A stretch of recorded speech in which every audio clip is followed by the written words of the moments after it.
be ready soon, so I'm falling a bit late. I'll be here. Stuff's happened, unfortunately. I'll be here. Sorry, I'm being late. Oh my gosh, it's fine. Look, I need to put you on to first.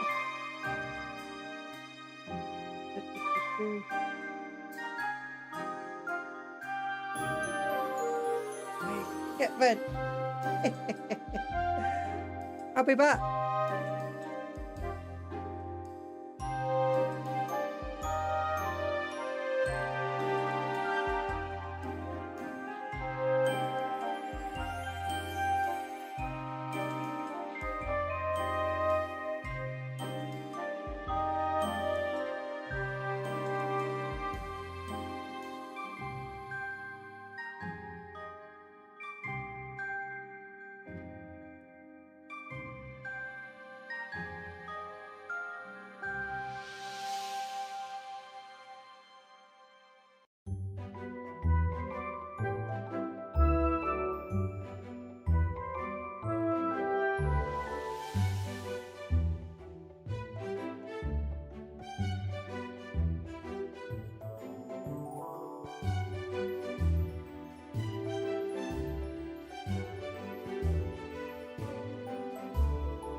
Hello everyone.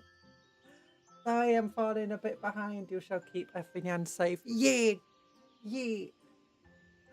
Sorry I'm falling a bit behind today. I ended up having some weird stuff occur on my, you know, weird drama-y stuff. Thankfully nothing I'm caught up into, but people I know are caught up in it, so I just had to check stuff out quickly. There we go. Okay, I need to advertise the stream. I forgot to advertise the stream. Oh no. Oh no. I didn't realise the time passed so quickly. The time passed so quickly. But how are you doing, Van? Yeah. Oh, I hope you're doing well. Do you ever get that way? Just like, you think you're doing stuff, and then you look at the clock, it's like 20 minutes have passed. It's like, oh my gosh, I'm falling behind. I had so much time left. I had so much time to do stuff. I was running ahead as well. You woke up with a code. Oh no! Oh yeah, then. I'm recovering from a code or flu or something that ends in 19. One of them. I don't know what it was, but something bad. I'm starting to finally recover. Just got the last bits of symptoms to get out to my system. Oh. Okay, I need to do titles. I need to do titles. Where's my... I forgot to post an hour before the stream as well, that, you know, I'm going live. Oh, I also forgot to advertise it yesterday. Oh no. Oh no. Oh, see, this is just me being disorganized. I thought I was doing so well today. I got up this morning. I got so much work done. But I got up, got something to eat and drink. But I got so much work done. I was running really ahead. I was finally getting stuff done after a week or a couple of weeks of not really being as productive as I'd like to be because of a code. And when I woke up,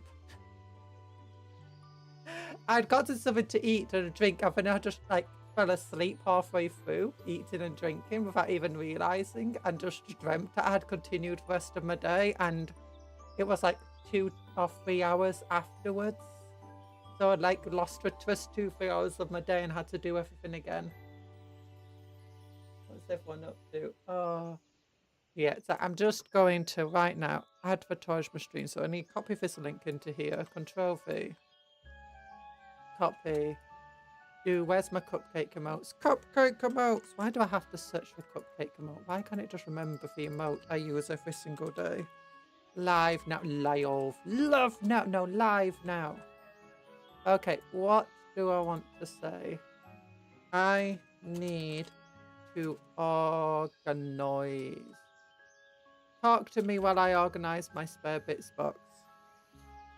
While I organise my spare Warhammer parts boxes. Yeah. There you go. Control C. Control V.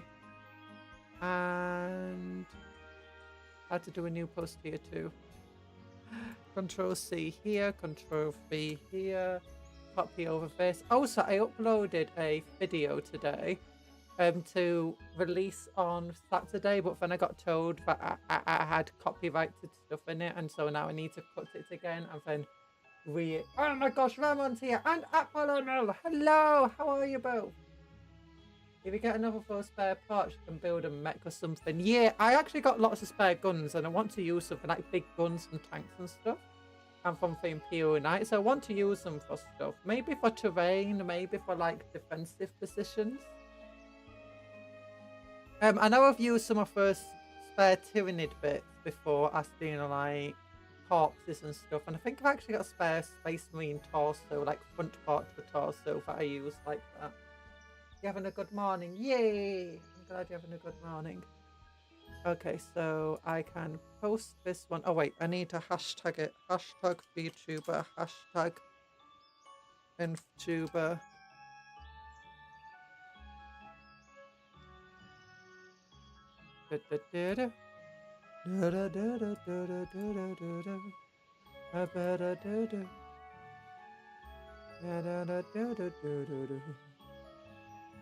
Okay, Gova. Oh, Gova's trending. Nice. I hope this is something good.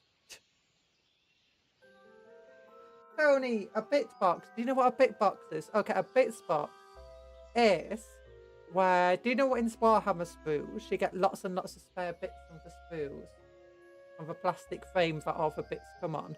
Well, the bits box is where you put all of your spare bits from the spools. All these spare Warhammer pieces. Yeah. Okay, so now I just need to click here, open link in new tab, click on here. Because I am lazy, I just copy and paste the same thing from my previous post. Control V it onto there, destroy this link, copy the new link, Control V it in, and comment. Ah, there we go, comment. Wait, unable to comment. Unable to create comment, why?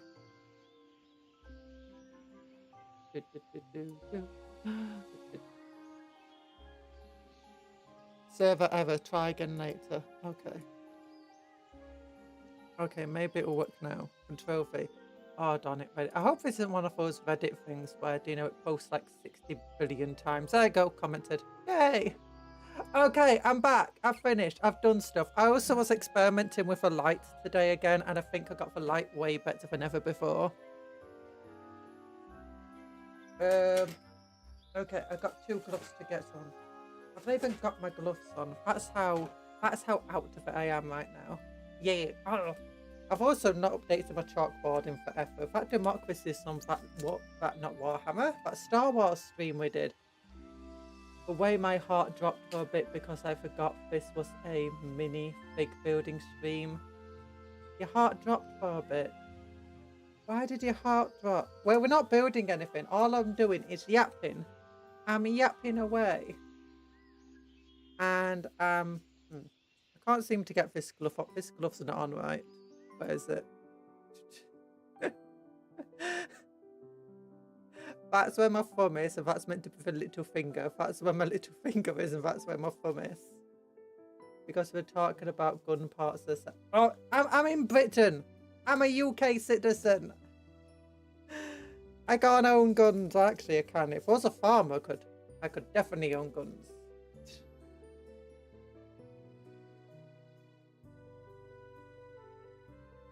Oh gosh.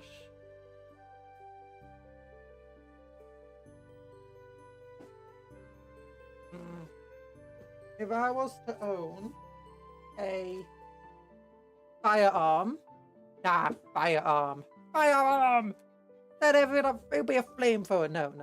It'd be something silly. It'd be something like a bolt action rifle. partly because a bolt action rifle like is not really easy to use. It'd be a high maintenance one too. Oh, musket. No, it'd be a musket. Oh, I'd have a musket.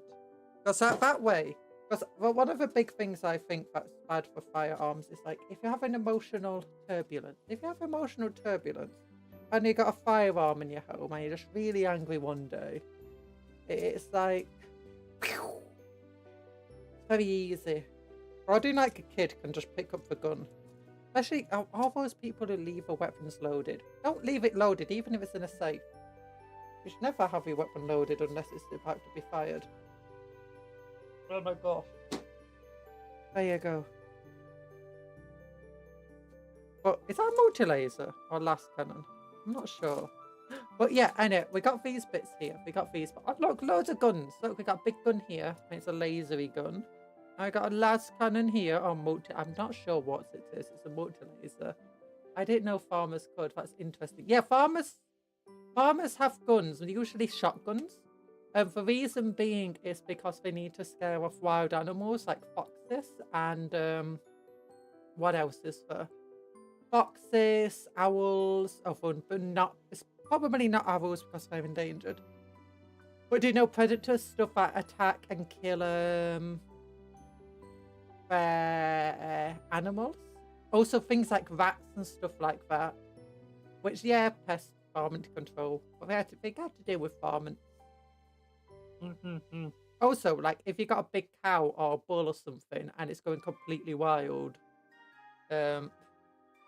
sometimes the best option to deal with it, unfortunately, is it's not a nice option. But apparently I've heard that's what sometimes farmers have had to do when bulls go absolutely on rampages. Okay, but yes, makes sense. What are we building? We're not building anything, actually.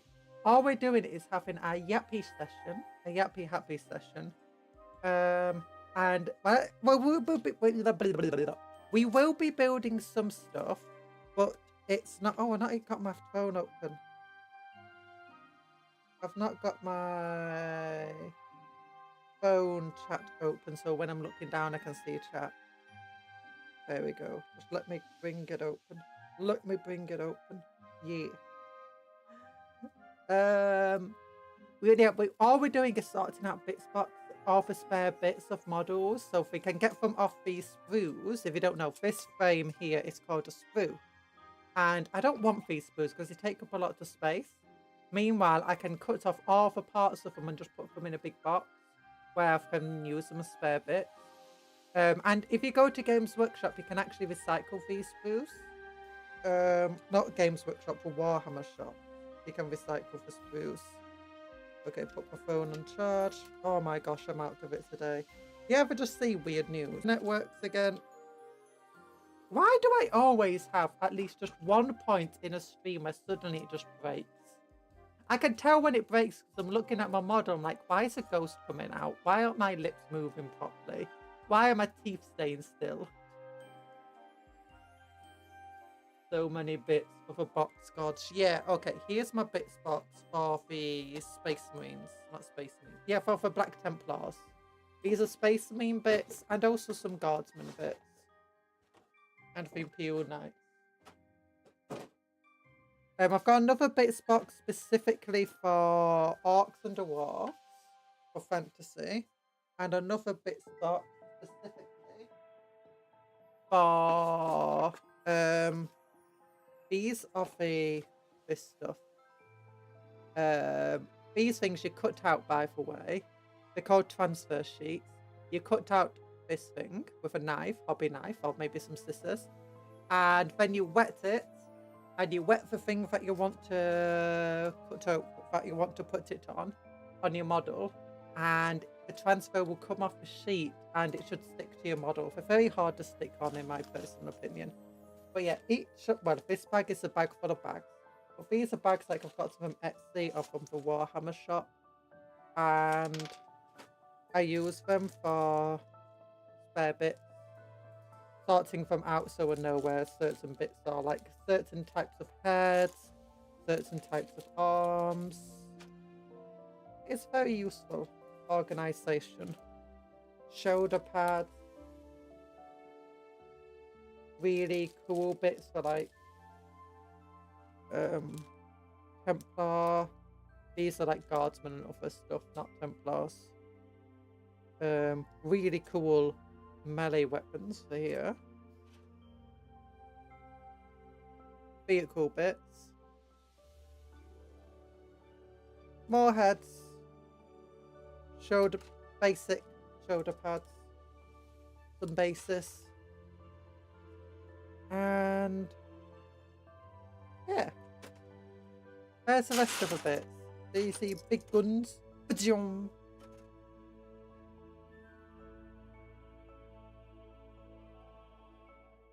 Transfers. I need to order in custom ones of my knights because the house is named but out to print. Oh. You could try freehanding it or using a pen. I like this one. This is a giant melter cannon. I'm not being very careful when putting... So what I'm doing is when I cut them off the sprues, if I got something like a gun or whatever, I'll just glue them together. I actually do the same with some of these things, so I've actually glued the arms onto these guns.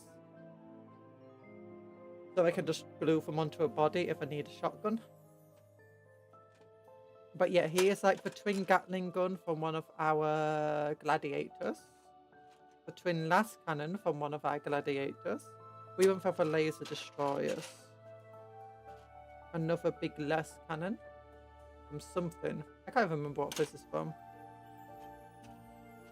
Another las cannon.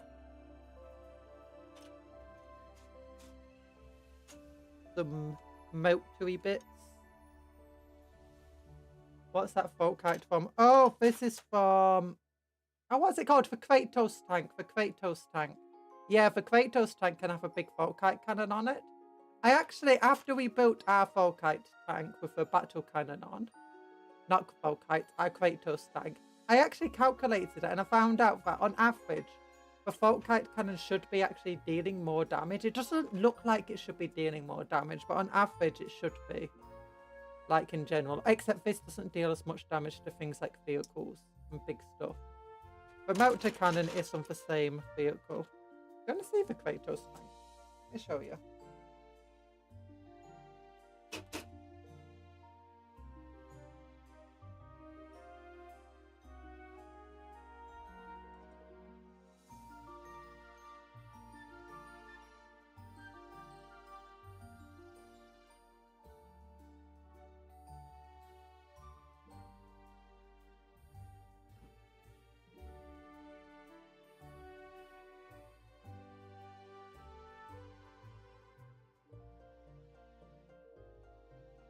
Here's the Kratos tank.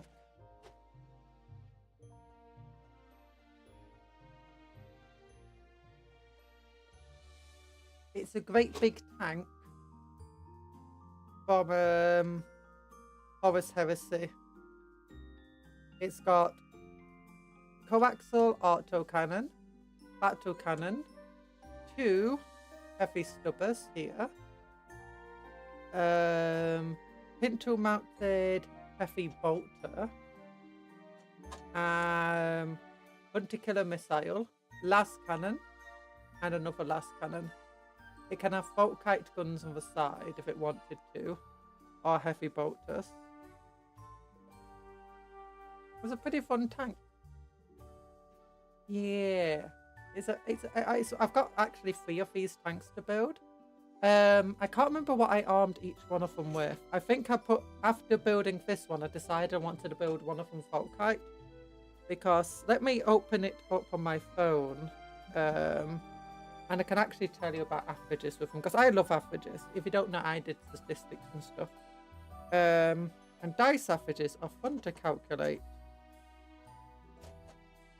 So, I think it's in my armoured car where I have them. 3 Kratos tanks. Okay, there's 2 Kratos tanks in my armoured car. Where's the other Kratos tank for? Oh, it might be my relic battle line. Let me check my relic battle line. Nope, it's not there. I swear I got 3 of these Kratos tanks. Plasma battle line. No, it can't have a plasma weapon. But it's not there. No. heavy battle line. No, it would have been the heavy battle line.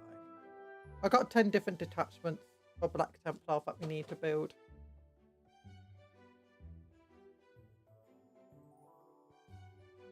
Okay, it's not even a mobile battle group. The Siege Forge? No, I don't think the Siege Forge has a... Yeah, that one's all different stuff. Defense Force. Maybe I only have 2 of them. Yeah, it might be only 2 of them. Never mind. Okay, but yeah, got 2 Kratos tanks. One of them is armed with the... Like this one. This is what one of them is.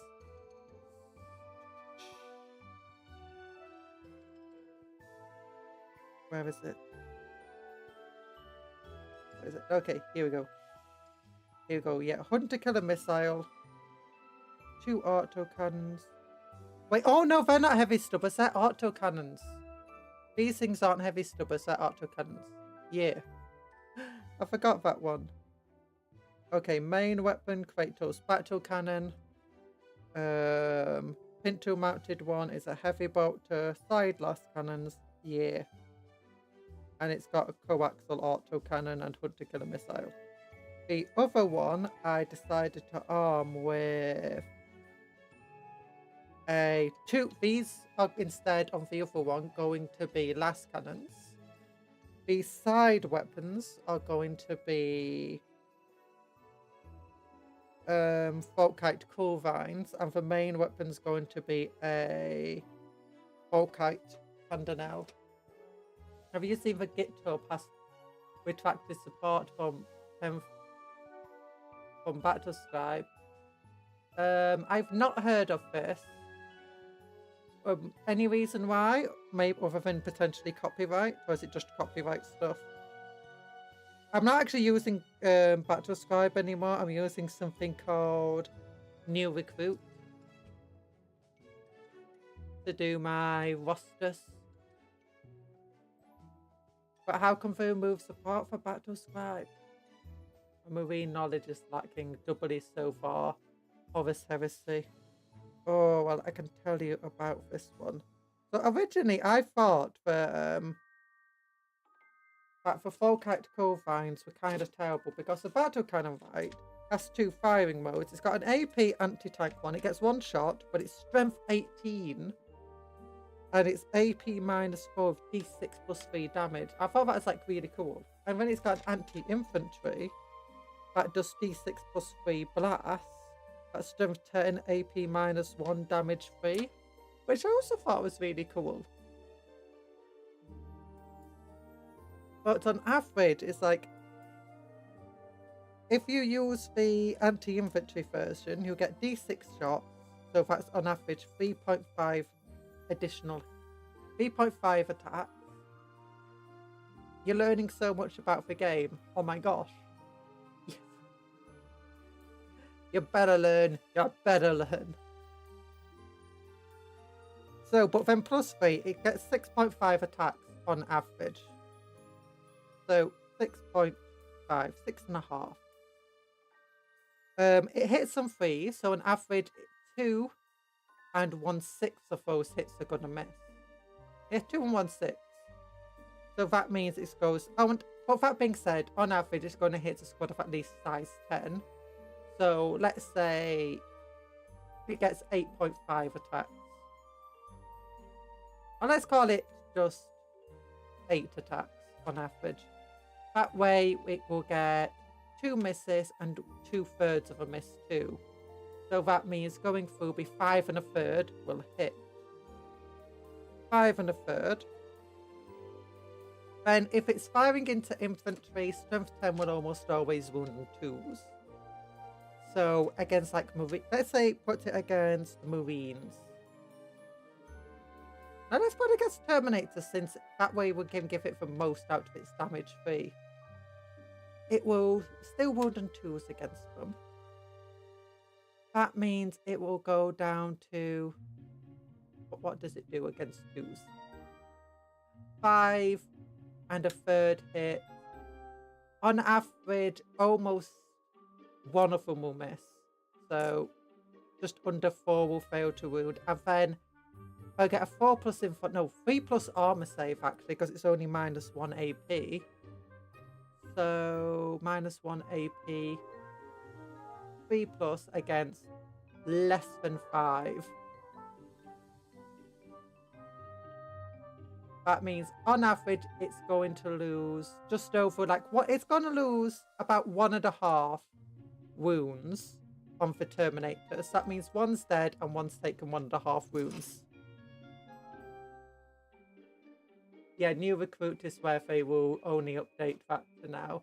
My guess is since Battle Scribe is just adware at this point, the original death has a habit of going AWOL. I have heard about that going AWOL. Oh, so hello, Talan. So,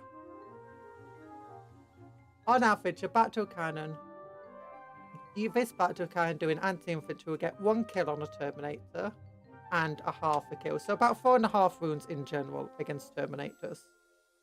4.5. Meanwhile, if we go with the Volkite weapons, what does that do? It gets 9 whole attacks that hit on 3s, so 3 will miss. Much easier to calculate. The strength 9, so it will wound on 3s, but one of them will be a devastating wound.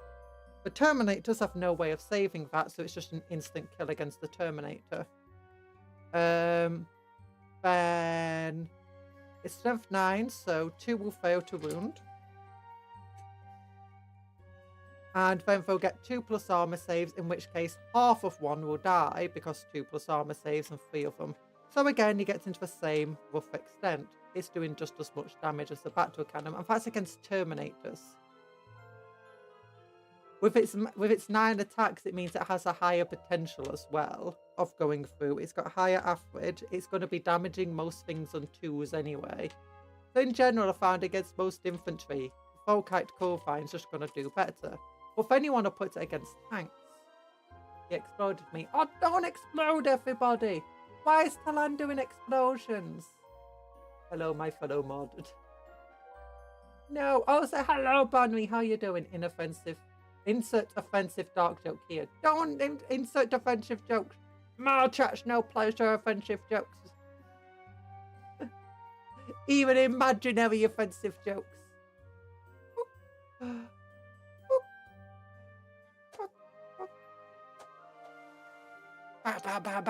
No, I'm not going to do that. I'm not going to break my model. Just for a joke. There's lots of explosions on screen. Hello, Mercury. It's going well. I'm doing maths. So if we compare it to the Volkite cannon, for let's say against the Carnifex. A Carnifex is toughness 9 with 2 plus armor save. Or we could do it against a Hive Tyrant, which is similar, but it has a 4 plus invulnerable save. So we get 9 shots. 3 of them are gonna miss. As before, one of them is gonna cause 3 wounds. And then it's going to get roughly 2.5 successful wounds. It's going to result in just over about 4 wounds on the Carnifex on average. 4 successful wounds of a Volkite Culvine. And if you're using things like re-rolling to hit or whatever, it's going to do more. So then if we go to the other Kratos tank here, and we use its AP, anti-tank, anti-monster weapon, it gets to do this. It hits on, let's give it the advantage and say it doesn't move, so it will hit on 2s. That means right now it's got 5 in 6 chance of hitting. 5 in, on average, it will get 5/6 of a hit. Then it will wound on 2s, strength 18 against toughness 9. And remember, Carnifex is on the weaker side of things. Carnifex has been made angry by you shooting it. Now it gets to eat you. Rah! Rah! Yeah. The turret turns. It does turn. And look at this little thing on the side. That also moves.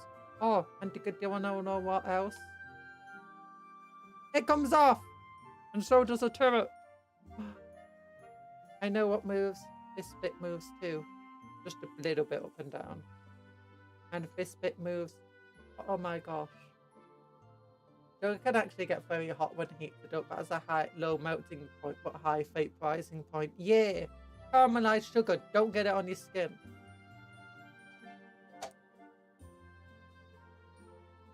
Then put a block of sugar in the microwave, you can create magma at home. There's a lot of things you can do with a microwave to create very, very hot stuff. But anyway, so wound on 2s. So now it'll be down to just about 4 in 6 chance. Just over 4 in 6 chance of hitting. Of wounding. Or on average 4 in 6 chance wound. Then it will lower it to a 6+ armor save, which you're looking at about... I mean, if I actually want to do for averages here, what you do, you get 1 hit, 5 in, and then you times it by 5, 6. Then what you do, you have to times it by 5, 6 again. So actually, at the moment, you're at 25 over 36 for wounding. Then you have to times it by 5 and 6 again. So it becomes 125 over, what is it, 216? Yeah, 216. 216 chance of successfully wounding. And then it does d6 plus 3 damage, which is going to be on average 6.5. So then you have to times that entire thing by 6.5. So yeah, 125 over 216. That's roughly 1 in 2. Just over 1 in 2 effectively.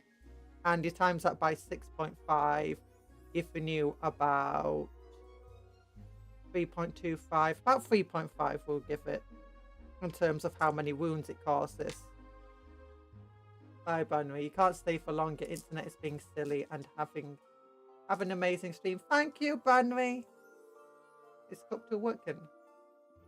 Or did I accidentally turn off my audio? No. Oh, why is Cupcake not working? Did Cupcake say something? I just missed it. Let me... Oh, I didn't click start YouTube. That's why. Oh, no. Cupcake. There you go. Ah, being out to start. Yeah, so it does about 3.5 wounds on average against the Carnifex, this thing. It's very hard to calculate that. Meanwhile, the other one did about the same number of wounds. Actually, wait a minute. Times 3. No, the other one, the Folkite weapon, did about 4.3 wounds on average. So, in actuality, this weapon is just kind of worse than the Folkite weapon. Like, it seems kind of cool on paper at first because it's got such big numbers attached to it in terms of strength and AP, and it got 2 firing modes, but it's kind of just worse than the Folkite weapon at both of those firing modes. There's only a few circumstances where this one's actually better.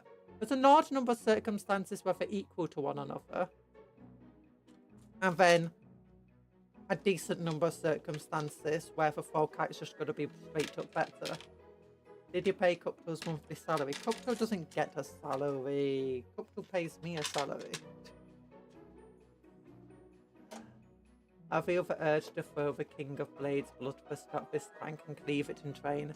No, I mean, if you want your Bloodbuster to get close to this tank, it has to go through a wave of lots of firepower first.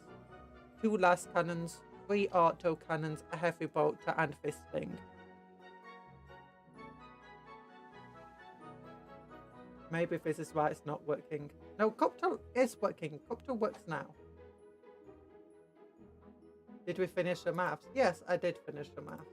Bits, glorious bits. Bits, glorious bits. Well, what's this on the side? Oh, it's got a random skull on the side. I forgot I put a skull on the side of it. Just there. Oh no! Oh no, the skull fell off! This fell off. This was fine. It didn't break any of my models back there. But the skull did break off. Oh no. My poor skull. Oh, and I got a little Black Templar symbol there. Found some little purity seals. I forgot about them. I forgot about the purity seal. Forgot about the purity seal. That's a load-bearing skull. You don't know for half of it, man. You don't know for half of it. But yeah. So Falkite weaponry.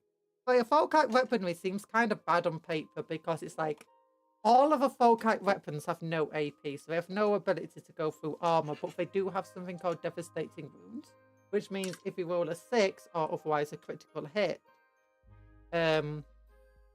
you ignore their armor and invulnerable saves. And they don't seem to be as strong as others. So one advantage of Falkite weapons is that they usually get quite a few attacks. And also the devastating wounds. So on paper, you might look at them and go, you know, that's not quite as good. But when you work out for averages, actually on average, they do pretty well. So it's like, well, let's see actually how well in practice the Falkite weapon would do against the Karn effect. It hits on 3s. It wounds on 4s. 6s are devastating wounds. It didn't get a single 6, but it got 4 4s. And then it gets a 2+ armor save against it, and it passed them all. If we were to do this battle cannon instead, it hits on 2s because it's not moved. It wounds on 2s because it's strength 18, and then for Karn effects, it gets a 6+ save, which it just about failed. And then it does d6 + 3 wounds, which it got 7 wounds in. So, as I said, for averages, don't necessarily work in practice, but sometimes they do. 3s to hit, 4s to wounds, 6s are devastating. Well, there you go. This time we got 2 devastating wounds, causing 6 wounds. And then it passed its other armor saves. And the second time we try for battle cannon, it hits, it wounds, and it fails its armor save, and we get only 5 wounds against it. So the second time, the Falkite weapon actually did better. But you can't really trust averages when you're playing Warhammer anyway, because you might think rolling 36 6s sounds impossible, but it happens on a game. And you might think rolling 36 1s sounds impossible, but it happens when you're forced to roll it in the game. You want to save your Terminators with 2+ armor saves, you think you're fine, you fail every single one of them.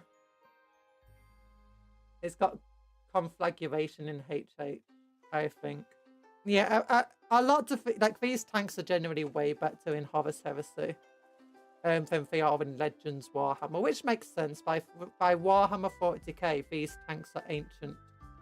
They are either maintained by chapters that have forgotten how to maintain them, tech priests that have forgotten how to make parts for them, or they're built by chapters who are utilizing new technologies in place of old technologies, and it's not necessarily working well with the old technologies that they still know how to make. And that's what my Black Templars have. They found an old weapons cache in my lore for my Black Templars. That's why they have a bunch of Horus Heresy era equipment. But then they had to make it all work, they had to combine it with modern Primaris equipment and stuff. And as a result, they don't work quite as well as they used to. But they still work, and they still do a good work, and they believe it's the Emperor gave them that weapons cache they found. It's an ancient Imperial Fist weapons cache they found on a planet from the Great Crusade. Legends is like unlimited of magic and the Gathering now. I don't know what unlimited is in Magic the Gathering, but Legends is basically non-tournament legal equipment. It's the term just referred to it. Warhammer has recently decided, I say recently, relatively recently, had things where it's like you can use old models or models from like between games. So like you can use Horus Heresy models now in 40k, but you can't use them in tournaments. And as a result, the lists aren't updated as regularly. They're only updated if absolutely necessary. whereas the balancing for the other official pieces are constantly updated. But it also means that they provide data sheets and stuff in Legends for old models that they don't make anymore. And some of these models are actually quite old that they provide stuff for, like they're old when I got into the game. That's nice. Equipment. Those are toys. You'd think it would be more like Archaeotech, like Odonatous. Absolutely devastating. Well, that's the thing. Archaeotech is a bit different because, well, some Archaeotech dates back to the Horus Heresy. Some Archaeotech dates back to the Dark Age of technology. And as a result, while it can, and secondly, while it's not produced in mass, a lot of Archaeotech is well preserved and well protected. And they know how to repair it and equip it. So it's not necessarily as devastating. Yeah. I mean, that being said, Folkite weaponry is now again in 40k. Like, certain sergeants and stuff and captains can get Folkite pistols. But they're modern Folkite weapons compared to the Horus Heresy ones. I don't know if they're actually meant to be better or worse. They're just different. Like a Titanic Demons, which is something I didn't realise the info I've seen. Scabbard of Facts in a battle report. Age of Sigmar got some models in Legends, like the whole Beast of Chaos. Oh. Yeah, I don't know much about Age of Sigmar stuff, unfortunately.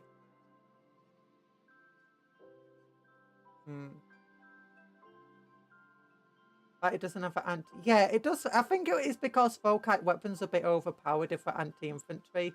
On top of this, they recently changed combi weapons to be anti-infantry now. So it kind of makes sense, you know? Because they never... It makes sense to kind of balance them and make them separate from combi weapons. I mean, they are devastated against infantry because most Folkite weapons get a lot of shots compared to, like, this shot, the Folkite version of this, which is a weapon I mentioned before, this thing gets 9 shots. And that's quite a lot of shots for this type of weapon, especially a strength 9 weapon with devastating damage. The Folkite sponsors get 4 attacks at strength 6, devastating wounds. And it's like an autocannon only gets 2, a heavy bolt only gets 3. So it kind of works out for devastating to infantry formations.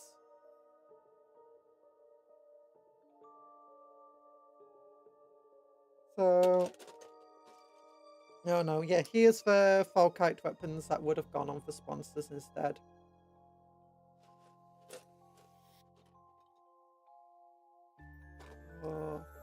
Oh, Beast of Chaos, like the Titanic Demon.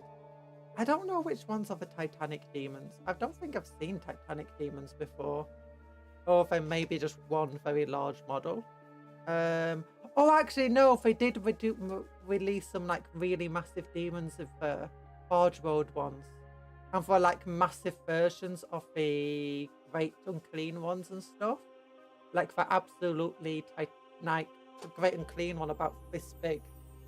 Rather than this big. And like massive Slanesh versions and stuff. Yeah, they have the wrestling ones. Yeah, do they still make those ones? Are they really old models now?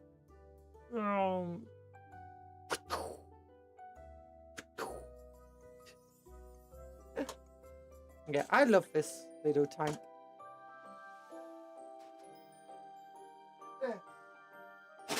But anyway, I've got to make bits. I've got to make bits. I got to put bits in a bits box. We've not been doing that today. We're not done it yet.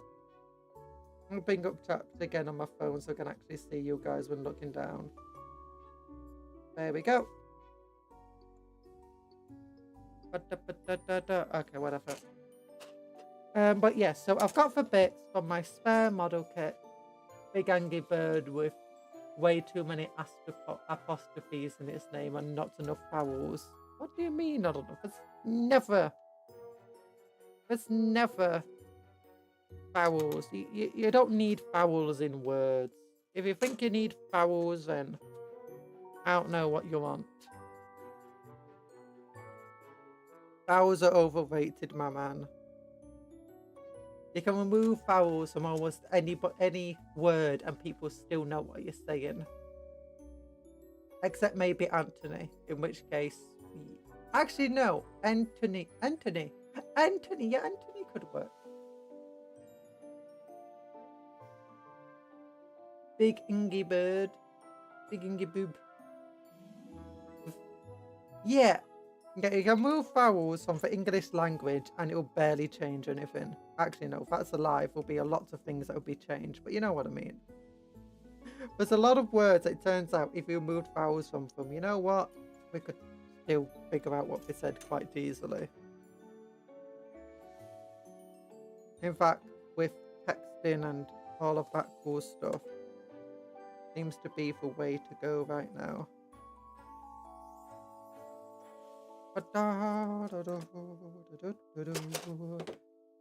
Okay, is this a giant laser? It's a giant laser. Zoom. Okay, that needs cleaning up at the end here. Oh, that's messy.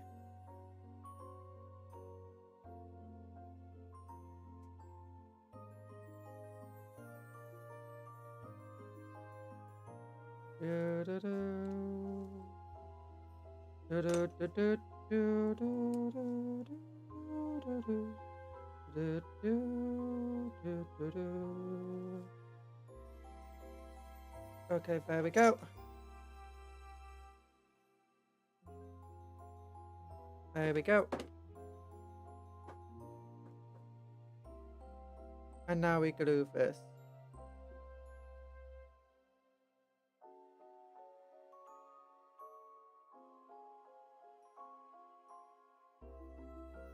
We glue, we glue, we glue, we glue.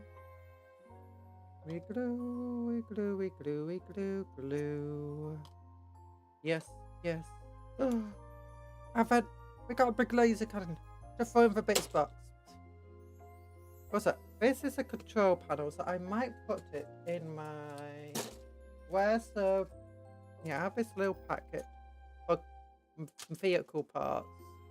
The control panel goes into there. So not enough consonants, not vowels. Oh, it's got too many vowels. Okay, we need consonants. Cinch, what are you doing with that many vowels? Aistorios Vaukeles is his name, and now you know why he's so angry, because I bet he was bullied in Cinchian primary school. I think he was bullied by his own Cinchi parents. By the Lord of Change. Wait, where's that screw gone? Oh, here it is. Like, who would name their child that? Oh, that's how most Lords of Change are named. You probably get bullied by the other chaos. That's why all the other Chaos Gods bully Cinches a lot. I have no friends.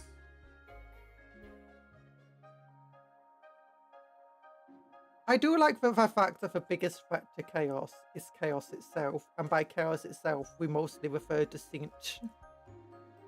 Oh my gosh, it's like a big chair. Guys, it's like a big back of a chair. It's like a little golden throne. I want a little golden... Look, it's like a little back. You just lean against it like, oh, that's comfy. That's comfy stuff right there. Yeah.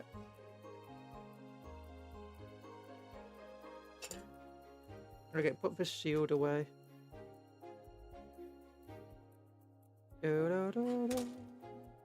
A little shield. We could use this as like a storm shield for somebody, but it's got a big wolf face on it, so I'd have to remove the wolf face. So I'd probably just use it as like a bit of base scenery or whatever. 24 wound burb of many colors. 24 wounds! Okay, I don't think anyone's bullying that burb. If it's got 24 wounds, I don't think...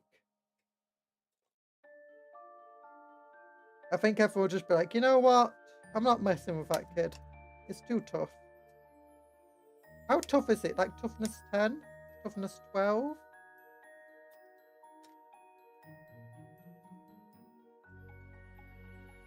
Guys, do you know what's I really love about 10th edition? The fact that Tyranids are no longer just overpowered monsters. Because back in the day, back in my day, a Tyranid Carnifex was toughness 7 and it had 7 wounds and a 2+ armor save. Now it doesn't sound like much, does it? But back then, that was a lot.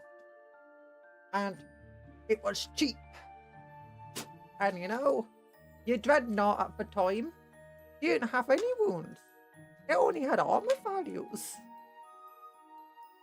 Toughness 10 is a cinch demon. Combat is anathema. Toughness 10 is not a lot for a Titanic Beast though, so.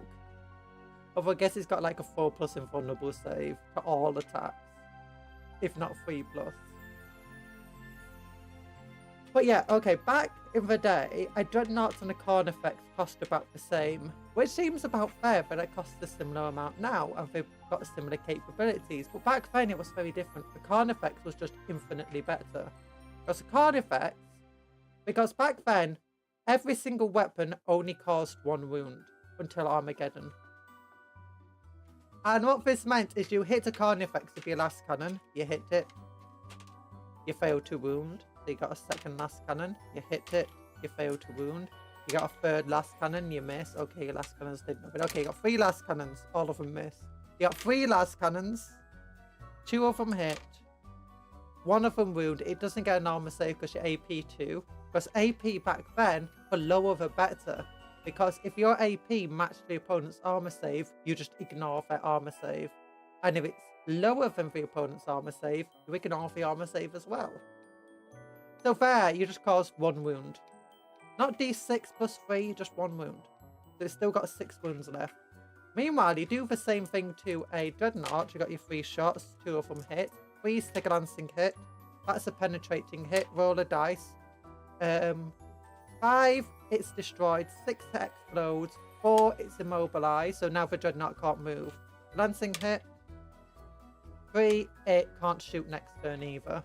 Only for 1 turn. But now the Dreadnought can't move anywhere and it can't shoot either. Or just 1 turn. But it can't move for the rest of the game. Unless a tech beast comes along. Then your next turn you fire your 3 last cannons again at the Carnifex. You get 3 hits.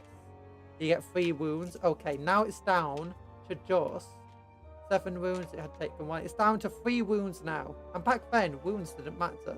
It was down to half wounds. Who cares? It's still just as effective as it was before. You fire 3 last cannons at a Dreadnought. Penetrating hits. Okay, that time all it did was shake it, so it can't move. Your Dreadnought can shoot this turn. You get 2 hits against the Carnifex. It's down to 1 wound now. 3 attacks against the Dreadnought. 1 hit. 1 wound and... Okay, it can't shoot or move next turn. But yeah, you're basically just constantly making the Dreadnought not be able to do anything. Smashing pieces off it. You're basically... The Dreadnought is kind of weak and pathetic by comparison to just a Carnifex, which was the same points cost, and they didn't update the points cost or change the rules or things. It was only eventually later when they finally released updates where vehicles now got wounds rather than armor value. But what's one weakness for the Carnifex though? That meant it could be hurt by any light weapon fire, meaning even a last gun could hurt it. Meanwhile, a what's it called? It's got a very low chance of hurting a Carnifex, but it can hurt it. But on the other hand, a Dreadnought wouldn't be hurt by a last gun at all. Only by heavy weapons. Ooh, that's a cool symbol. Hey. Hey. Oh no, the sprues are stuck together. The sprues are stuck together. Be carefully separate them without breaking any of the bits. There we go. Yeah. Okay, so I've got a little purity seal, which I want to save because I love purity seals. I love giving them to my little infantry guys. Oh, and another purity seal up here. Have to be careful. You have to look out for little bits, especially things like purity seals. Which you can easily... Oh, there's another purity seal. You can easily think it out to that the spool's empty, when actually if there's still bits on it, they're just tiny. Oh, and another purity seal. Oh my gosh, so many purity seals. Having a little thing to decorate vehicles with. Oh my gosh. Surprised you don't play for smaller scale games since they have all the fun complexity. Yeah, but then I can't have a massive over-the-top army if I play for smaller scale game. You have to think. It's all about the massive over-top. Oh, I have been interested in the other ones, but because they're much more personal and the campaigns are, you know, over time. Like Warhammer in general, 40k. You forgot Conjuror hates, but no, it's not that. It's Warhammer 40k. You can play one game, and it's done. That's it. You don't need a campaign for it. With things like Necromunda, you play one game and the game continues and continues and continues between play sessions. Your characters get upgraded. It's like a D&D in a way. And unfortunately, I never really had any friends to play those types of games with, and I was never really invited into those types of groups. So, yeah, I could get one and done games. I mean, maybe Kill Team would be better, but you know, but at the moment, all I'd really do is collect models and just imagine army lists, so it doesn't really matter too much.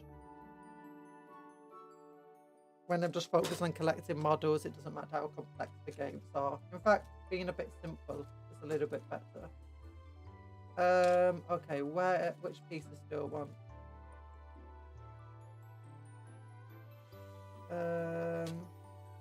I was very interested in Necromunda though. Also, Necromunda was hard to get into because they didn't sell the models in the store. And back when I was playing, I didn't have like, the ability to buy online. I could only buy in store. So I couldn't get the official Necromunda models or anything like that. And I could always make conversions. But it was another barrier to entry at the time.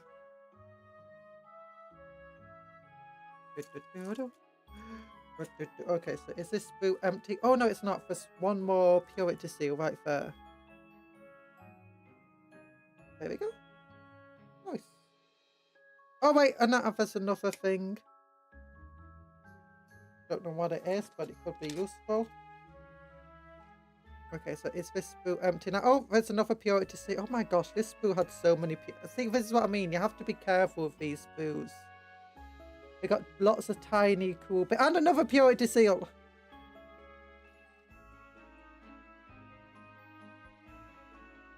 Okay, that's 3 purity seals I had missed so far. Okay, let's continue looking at this spool. And another purity seal. I thought I'd finished.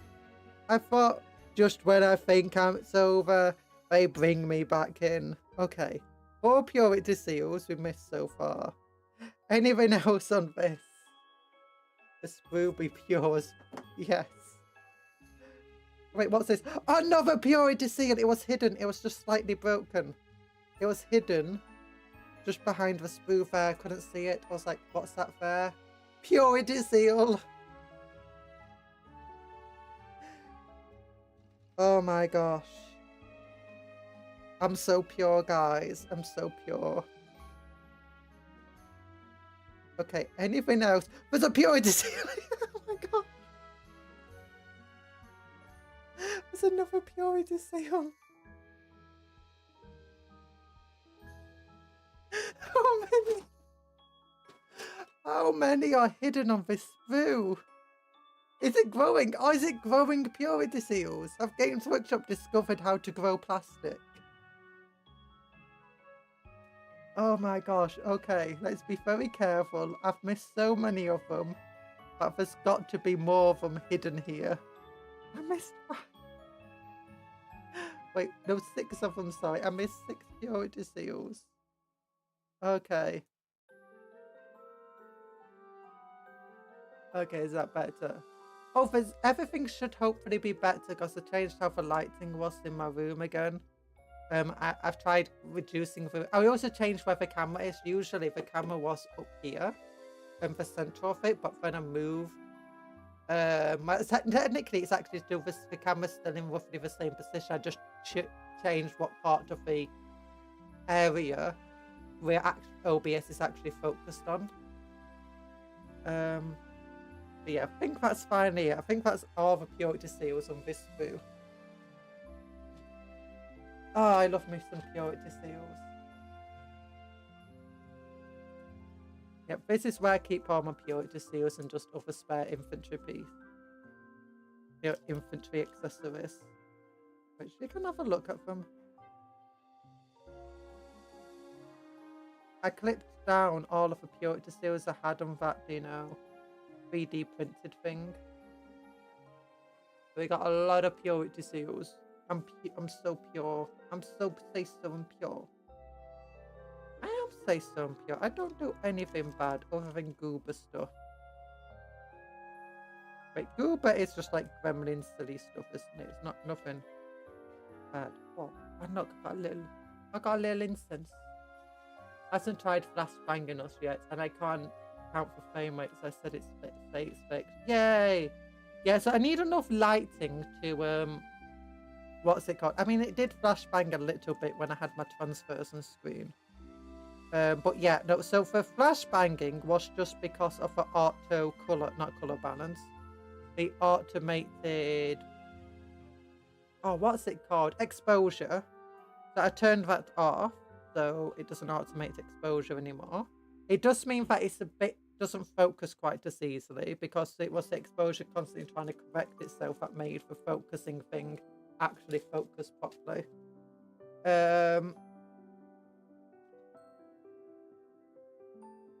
But yeah, the frame rate's connected to the actual lighting.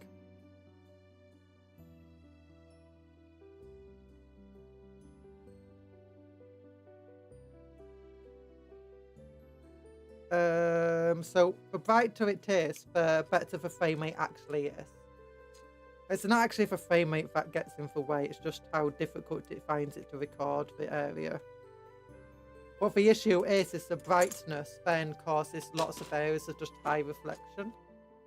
So just been having to figure out how to prevent that reflection. So technically I've got a light right here that was always shining down. I've got it set up so it's just shining away from here. So it's still got light reflected to here. But it's not shining directly on the surface.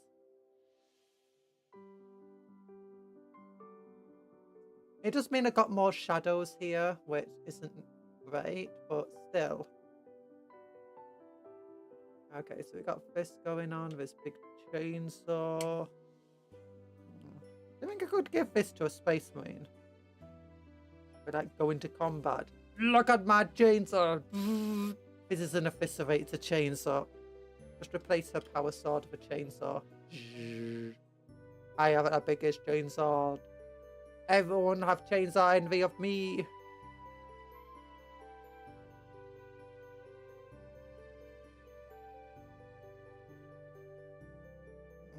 So we got the flamethrower here as well. We got pure. No, that's not pure steel.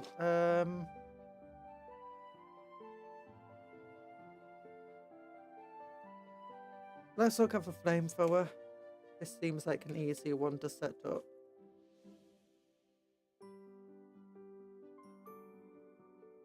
Get one of those large Space Marine models and give it to him.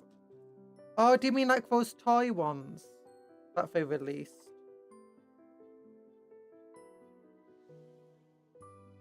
They actually kind of look cool, those action figures.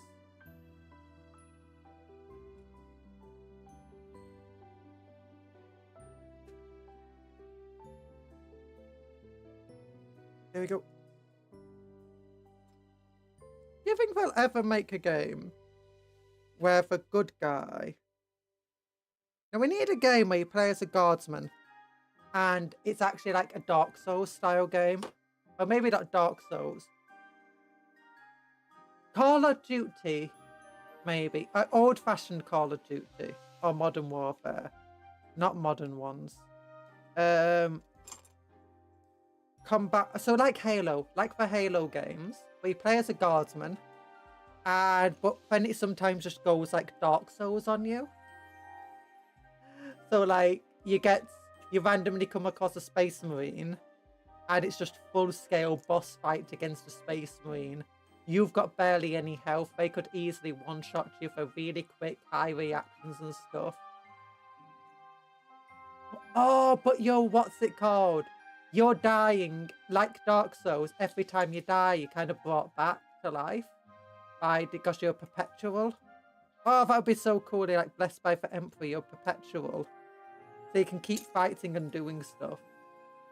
I take a battlefield like one with destructible terrain and stuff. Oh, that would be cool too.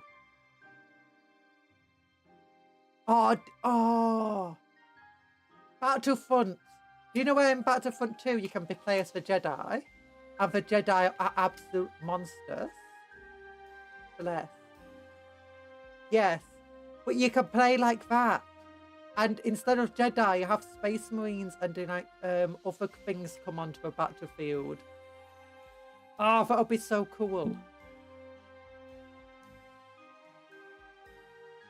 Oh.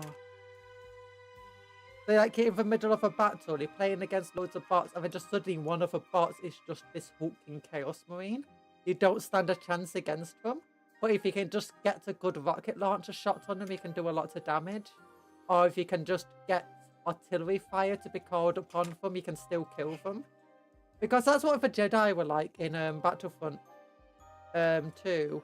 Is while they're very, very tough, they weren't unstoppable. And if you could bring some just heavy weapons fire upon them, they actually just folded pretty easily. And the same goes for Space Marines. If you could bring heavy weapon fire on a Space Marine, it goes down pretty just like anything else. Oh, that'd be so cool. And have a story mode be you could have a story mode be a bit like old Battlefront, but just make it more so everything merges into one another. A bit like Space Marine. So while you're focused on one battlefield, you then physically move across the next battlefield. Where you got loads of people. You could have something like that. I think that would be cool. I don't know exactly how it would be done. I love when people do 40k armor-free missions, since when you get tanks and falcons and knights rolling around. Yeah, oh.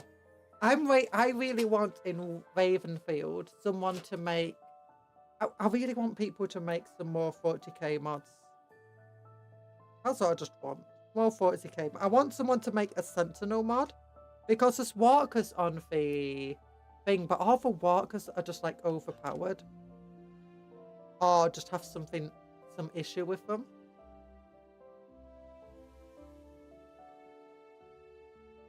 I just want like a proper Sentinel walker. The Valkyrie is amazing. That's on the workshop at the moment. And most of the stuff is. The only one I'd say isn't quite as amazing is the... Oh, it's something. It's on the smaller side. Oh, the Rogel Dawn tank. Yeah, the Rogel Dawn tank is the only one where I'm like, you know what, that is kind of meh. Not a big fan. That's because they have a Lemon Rust tank already, and somebody else made the Rogel Dawn, and Rogel Dawn's just kind of small. Way smaller than you'd expect. Not as powerful as you'd really want. Especially compared to the other 40k stuff already on the workshop. There you go.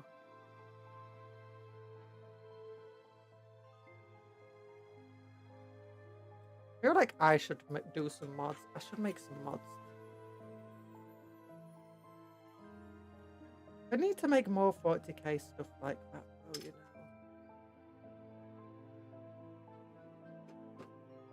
Rogel Dawn should be bigger. Yeah, the one on the Ravenfield map, on the Ravenfield mod website, Rogel Dawn is like in for models. Rogel, if your Lehman Russ is like this big, your Rogel Dawn's like that big. In the Ravenfield workshop, your Lehman Russ is this big, your Rogel Dawn's this big. Your Lehman Russ is this tall, your Rogel Dawn's this tall. It's just kind of, it's not what you'd really expect. Got a coaxial article cannon next to a battle cannon. Bigger than a battle cannon. It's got way better than a battle cannon. No, it's called a Rogel Dawn. It looks like a Rogel Dawn. It's just not the correct size. It's a one of the Ravenfield workshop. Actually, the Chimera is massive. It's really, really big on the workshop, on the Ravenfield workshop. It's super wide. It feels about the right size, even though it's wider than a Lehman Russ, which I don't think is true for the model. Actually, no, it might be true. The Chimera's huge. It's just not very tall. And it doesn't have any sponsons, so it doesn't look as big.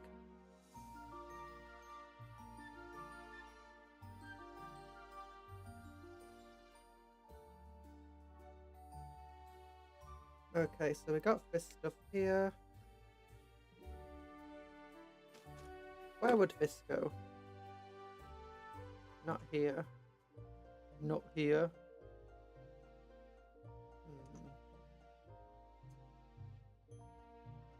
You think they're about the same width track-wise?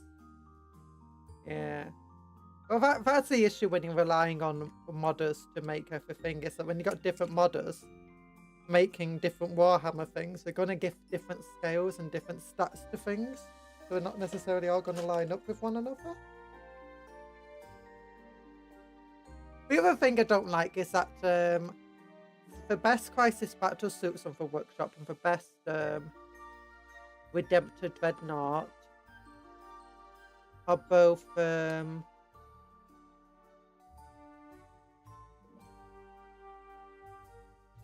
I'm just trying to figure out how this goes on still. Or where it goes. Ooh, this might go here.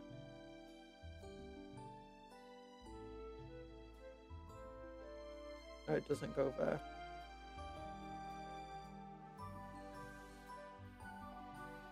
there. Are made so they're not actual vehicles, they're calling weapon pods, so they can only use them. You can't give it to the AI, which is a bit sad.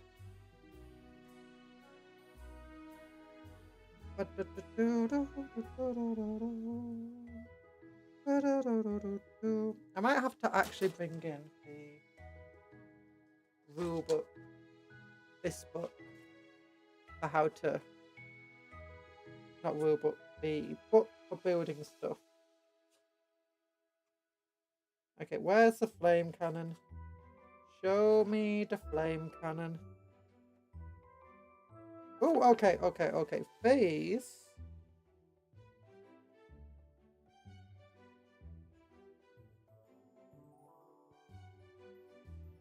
Not this piece. Not that piece.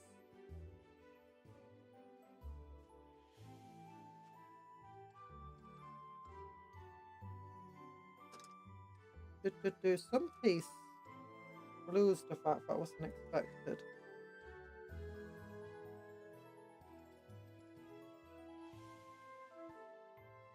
Is that piece I've already used for something else though? Oh no, I see it. I see it, never mind. Okay, flame cannon then. Flame cannon. Oh, there it is. Okay, here's the flame cannon. Oh, it's meant to have a back part to it that I don't have because obviously it was used for a different thing. See, it's this part was used for my own battle cannon. Yeah, I used it for this battle cannon. I'm not going to get that part. Oh, and that's where all of these parts connect to. Okay. Makes sense. But that's why I checked for book. But you don't always know. Okay, that looks like the chainsaw. There's more things that connect to it.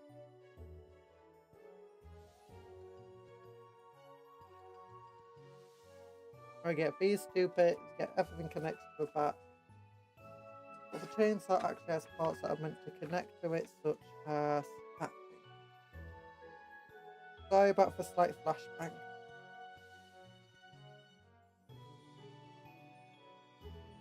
How to become a heretic on accident manual. No, it's not a heretic manual. It's a how to build an Imperial Knight manual.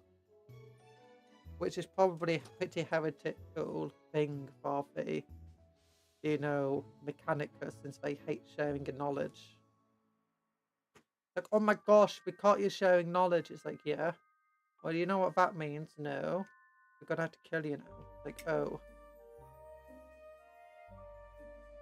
Like, if you're sharing knowledge, that's not what knowledge is there for. It's not meant for sharing, it's meant for conservating for your own personal power and gain.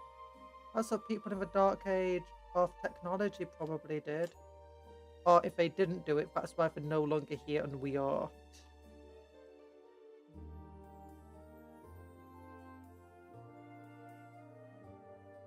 I do like that type of reasoning people have, don't, where they're like, you know, this is why this has happened, and if that's wrong, it's because they didn't do it that they were bad. Like, the Romans did this. But people say, you know this terrible thing that I want to happen? It's like, yeah, the Romans did it. And the Romans were great, so obviously we should all do it. And it's like, I'm not sure that logic facts. Because the Romans didn't do it. It's like, well, you know, well, the Romans are all gone now. So it must be because they didn't do it that they're gone. If they had, they'll be so much better. I love that line of logic. It's such a silly line of logic. It makes arguments impossible. Like child playground stuff. Oh. There we go. What are we doing? I need C31 and C33 for this, which is great because I've got them right here.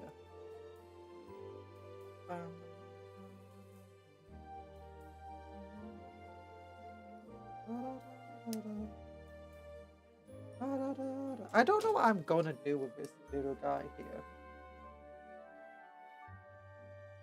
Oops.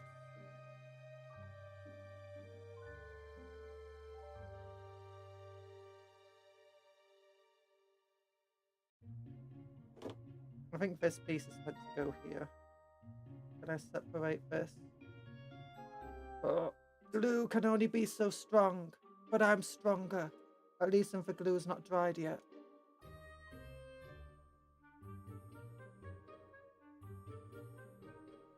There you go. Da, da, da, da, da. Moving piece. I'm surprised you didn't use a thermal cannon on your knight. It's a big F-off melter. Well, I don't think I can have a thermal cannon on my knight, can I? Because I'm making a Crusader, and I think... Wait, let me check. Can I put a thermal cannon on it? I got some stuff over here. Da, da, da, da. Stuff over here. Da, da, da, da. Okay, so it's in my armored core where I keep my Imperial Knight rules. Imperial Knight Crusader. It does have a melter gun on it. Okay, rapid fire.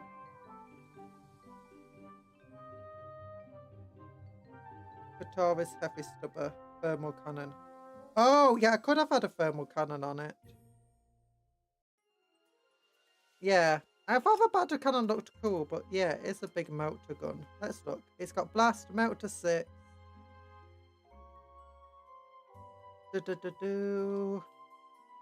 Damage D6, which isn't great, but at 12 inches, it will get 6 additional damage. Just blast 2d3 attacks from 12 AP4.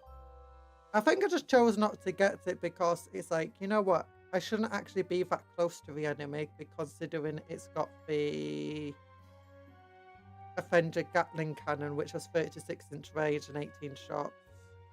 So I gave her a battle cannon, which has 72-inch range. And honestly, just seems to do more damage in general. It's a rapid-fire battle cannon. It does D6 plus 3 shots, each one's damage free, and it gets D6 plus 3 rapid fire at half range, which is only 36 inches. So it just seems so much better on paper. Actually, let's do averages. If it's firing at, let's say, I don't know, what's something tough? Toughness 11, 2 plus armor save. That's like one of the Space Marine vehicles. It gets D6 plus 3, so that's an average 3.5, so that's 6.5 that we're up to. It gets rapid fire at half range, so we'll calculate both of them at hard range, partially because it's easier. So we get 13 attacks with this guy on average.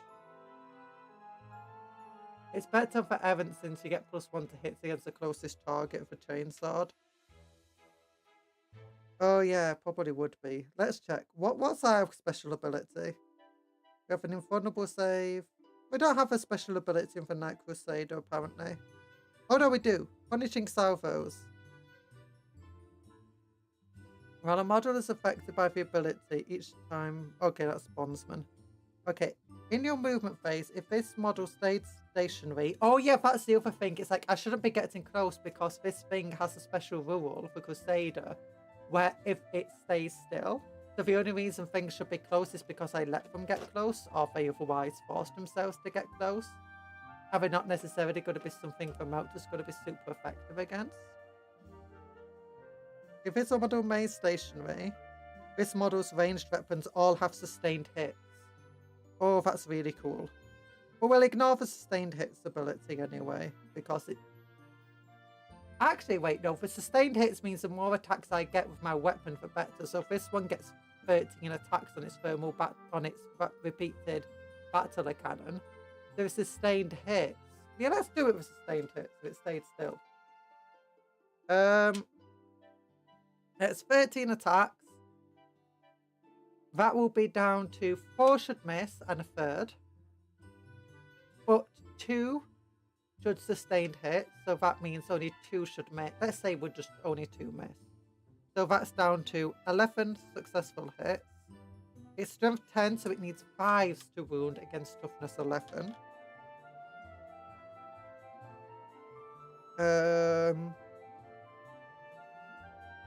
Yeah, 5s to wound against toughness 11. So 11, it should just be getting just under 4 successful wounds. And then it's -1 armor save, so that's 3. It should just be getting about less than 1.5. No, actually about 1.5. No, less than 1.5, about 1 1/3. About 1 1/3 wounds. So that's times by 3. It goes up to 4 wounds. It goes up to about 4 successful wounds against the tank. Which, honestly, this type of anti-infantry vehicle, it shouldn't really be shooting at tanks. It should be shooting at everything that's not super heavily armoured. So, if I look at the thermal cannons rules, it gets 2d3 attacks. So, it has to be within 12 inches to get this many attacks. But 2d3, which on average is 4 attacks with sustained hit. So it hits on 3s again. So 1 should miss. 1 1/3 should miss. And it's got... So let's say non-miss. Because it's got a 4 in 3 chance of... 4 1/3. We'll just say 3 miss. 3 miss. 1 misses, sorry. 1 misses, so 3 hits. Strength 12, so it wounds on 3s. So we'll just round that to 2 down. 6 plus armor save. So that means a third is passed. So that's 1 2/3 now. Over to here. 1 2/3, and then it does d6 plus 6. That's 9 wounds, 9.5 on average times this. So yeah, it would actually do way more damage, but it has to be within 12 inches to do that much damage. If it's not within exact, so let's say it was within 24 inches, it's doing instead 3.5, which is slightly more. But if we're within 36 inches, but not 24 inches, then it's doing nothing. So it will be doing better in general, even if it doesn't get the benefit of its melter against a big vehicle. But against everything else, the battle cannon would be just doing better. It just feels fitting. I know I should probably put melter stuff on, but my entire idea with my Black Templar Crusade is that they're a bit crazy. No, they're not crazy. They don't act the way that everyone expects Black Templars to act. The amount of bits have decreased. I ate dinner. You ate dinner, yay! I'm glad you got food. Was it tasty? What did you have? It better be tasty. If it's not tasty, I'm gonna sue you. Oh, I'm not joking. I'm joking. I'm not gonna sue you. That'd be crazy. I'm suing my friend over here, my model sister, because, you know, she had food, but it wasn't tasty, and this greatly upset me because she should be having tasty food.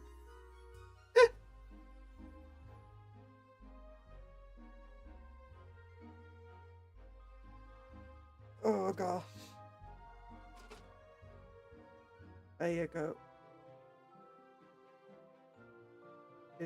Where does this go?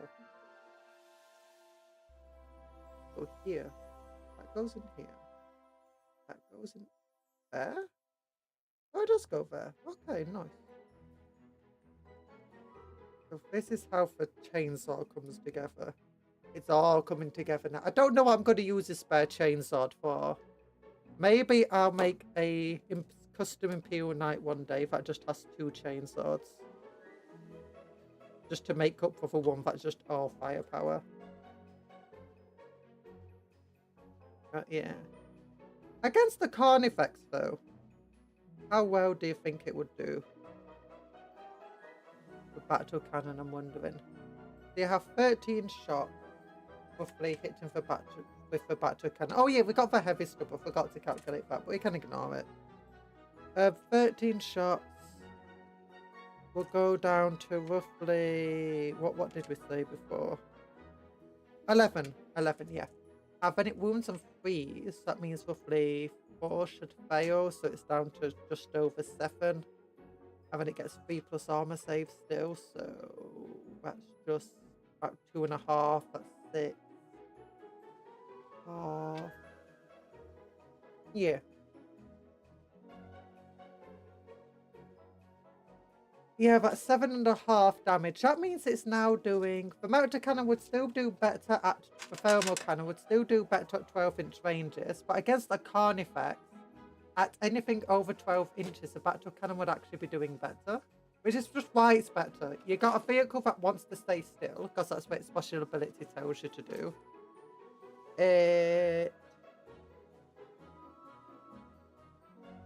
34, 35... Okay, yeah.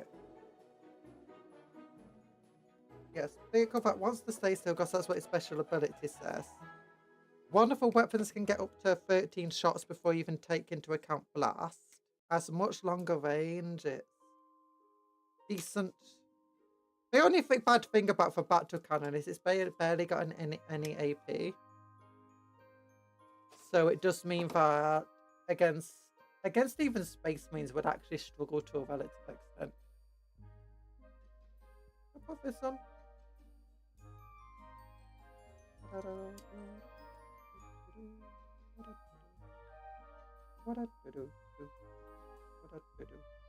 You know what, maybe I can. Guys, what do you think of a defensive chainsword fortification? Like, you got fortifications that have big flamethrowers on and big stuff. What happens if you just came across a fortification, right, and just out the wall popped a chainsaw? Zoom. Zoom. You would never want to assault such a fortification. No one would be able to get over you. If your wall, right, if you've got a big wall, and you don't want people climbing over a wall or building ladders to get over a wall, no one would No one would bother with arguing against the chainsword. But I'm planning among. Oh my gosh. I'd have to reply. Fan, I've seen your message. I'd have to reply to it. But yeah, oh my gosh. I wonder, do you think 40k has any chainsword? It's like the big weakness of fortifications is when people get into melee with them. Yeah, my knights list has the RFBC Crusader. It's what I'd consider better choice. Castellan Crusader Gallant with Deep Strike, 2 Hellfins and 2 Warglaze. Ooh. Yeah, now that's one issue I can't really do that well at the moment, is that being a Black Templar focused list is of those, you know, I can only have one knight in each army. In each of my detachments. And I'm only having one knight in all of my 10 detachments. I do have a Scout Titan in a Warhound Scout Titan in my stealth detachment. Because, I mean, it's got a scout to the name. That means you put it in the same detachment you keep your scouts in, right? And your infiltration lot. Sure, does a Warhound Titan actually have scout or infiltrator? Because it should do. I'd want it to.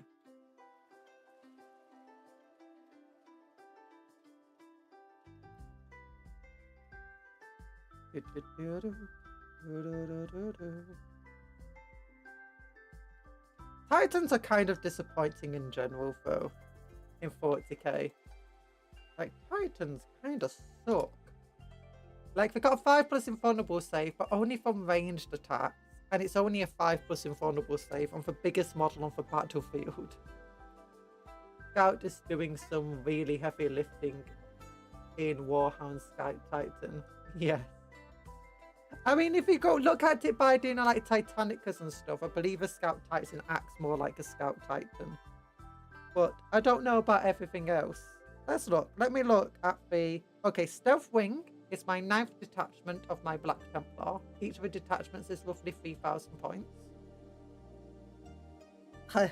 Okay, 1,100 point model. And it has Titanic support, towering, vehicle, walker, Warhound Titan, Titanic, super heavy walker.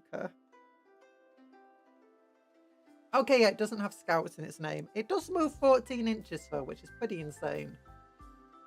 Yeah, it's got 40 wounds, which is pretty nice, and it's toughness 13. It's got 2+ save. It's really good at capturing objectives with an objective capture of power of 16. But then its own, mine has only 2 weapons, and I would like to give it a turbo blaster, whatever it's called, the big laser cannon, but instead the one I bought only came with a plasma blast gun and a Falcon Mega Bolter. A Falcon Mega Bolter's kind of cool. It gets 20 shots of sustained hits, damage 2 on each one, strength 6, AP -1, 48-inch range. The plasma blast gun kind of feels disappointing, but it gets 2d6 + 3, so that's an average of 10 attacks. And it's not bad, it's not great. It's just for 1,100 points, it doesn't put doubt on lots of firepower. It has a lot of tankiness, just not a lot of firepower. In Titanicus, it's definitely a scout flanker. You definitely can't ignore power from working together. I know when we played Apocalypse games back in the old thing, and we put all the boards together, and we had these massive battles in the store. Warhound Titans you didn't want to ignore because they could take out bigger Titans than them, and they were very fast. So you might think you're safe from it, from the next moment it's just right there. It was also small enough to hide and get right behind bigger pieces of terrain, like, you know, buildings and stuff, and get cover saves from them, which was really important back then, because the cover save was a 4+ save that you could take instead of your armor save, and you couldn't lower it or ignore it with most weapons other than flamers. It's got an ability called flank speed. Each time this model advances, do not make an advance roll. Instead, until the end phase, add 8 inches to a move characteristic of this model. Striding Colossus, each time you target this model with a stratagem, you must spend twice the CP. Yeah, that's actually a negative to it. So yeah, it's not something you want to ignore. Hello, Lorenzo. How you doing? I hope you're doing well. I hope you're doing well. We're currently been making flamethrowers and stuff, and this chainsaw to put away into the bits box. And now I'm looking at Scout Titans. There we go. You're doing all right, thanks. Yay! I'm glad you're doing okay. Oh, all the way. Okay, I've got cables, I've got heads. Hopefully, I'm not going to find like 16 purity seals on this. I say hopefully. Actually, I do like my purity seals, so I do kind of hope to get a lot more purity seals. That was just hilarious. It's like, what's this? A purity seal? What's this? A purity seal. Okay, it doesn't actually have anything left on it now. How are you doing? I'm doing okay. I had a bit of a hectic just pre-Steam stuff go on, so I ended up starting a little late, so we'll probably finish a little late too, just to make up for the late start. I'll probably put these heads into here. Oh my gosh, subscribers! Lorenzo Jimenez Gutierrez joined the mix. Thank you for subscribing! Yay! Thank you. Love heart to you. Love heart. Welcome to Add the Streamer. ADD. ADD. What's ADD? I have no idea what that. Okay. I don't do ads.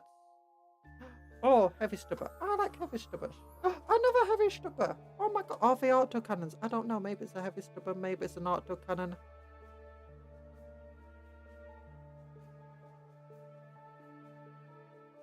We're currently just getting all of my bits. I say all of my bits. I've been very slow at this. I've been mostly distracted and talking. Although I did say we're talking today. I was like, you know what? We should have a Setsu today because it's a Monday, and on Sundays I always end up working late, just making. I don't always do so. Sometimes I plan my week well ahead, but sometimes I just like get to a new week. I'm like, I have no idea what I want to do. I've been thinking about it all this week, and it's like, yeah. No idea.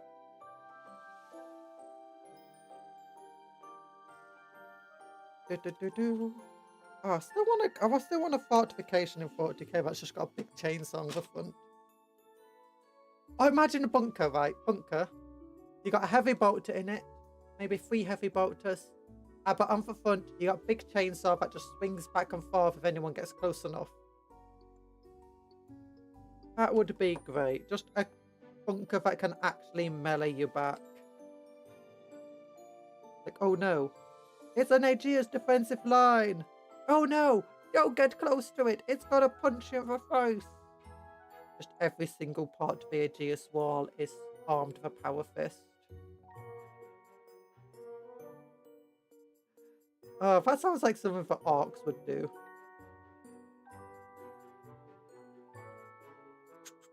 I wonder if this is a heavy stubber or an autocannon. Oh no. It's bigger than the autocannons that were on the Kratos tank. So maybe.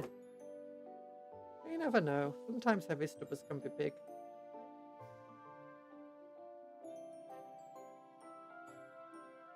Okay, we got 2 extra heads here. I don't know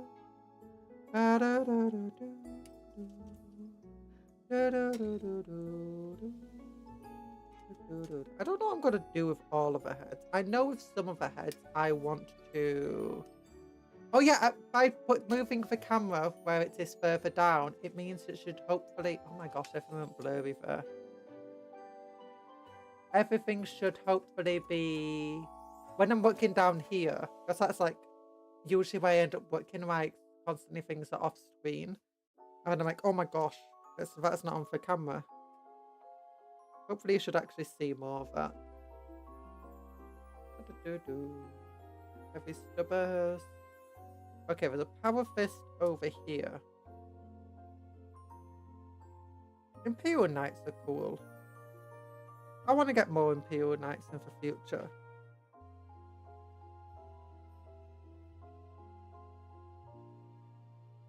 I wonder if these things are part of a power fist. Let me look. Here's a power fist arm. Flashbang you a little bit. I'm sorry. Just that these things are so reflective. Okay, so yeah, I don't need lots of other school pieces. That's fine. I can just make the fist. I wonder if I can get away with putting this on a Space Marine. The greatest power fist of all time. I mean, I've already got Alderic with his giant hand. Oh, okay, we got this thing now. I can clip this away. Oh.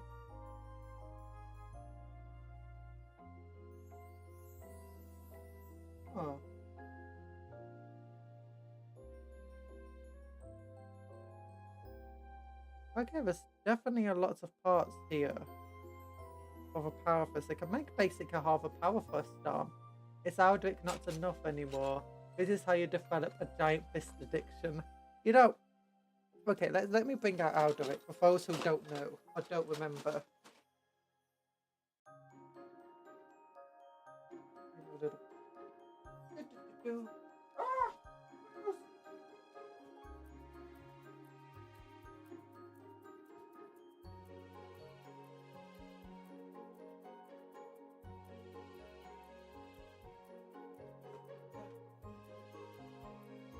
This is Alderic. This is my Marshal in graphics armor, basically a captain in graphics armor. First you have a guy with a big fist, then you want two, without even realising you'll have a model with a 1-to-1 scale hand. What do you mean? That was always my intention. But yeah, there's this giant power fist. If you want to see how big Alderic is next to a human Tempestus, here you go. Alderic is absolute, and this guy's like got tactical rots. Let's do one that's just on foot. Alderic is absolutely massive, and this is the size of his claw that would make a Baden envious. So battle damage and scarred. It goes. It's like, it's the size of a person, this thing. It's the size of a person in big bulky armor with a big bulky jetpack on. A single claw is bigger than her head. It's just, I mean, one of these, the longer claws are like almost as long as her arm.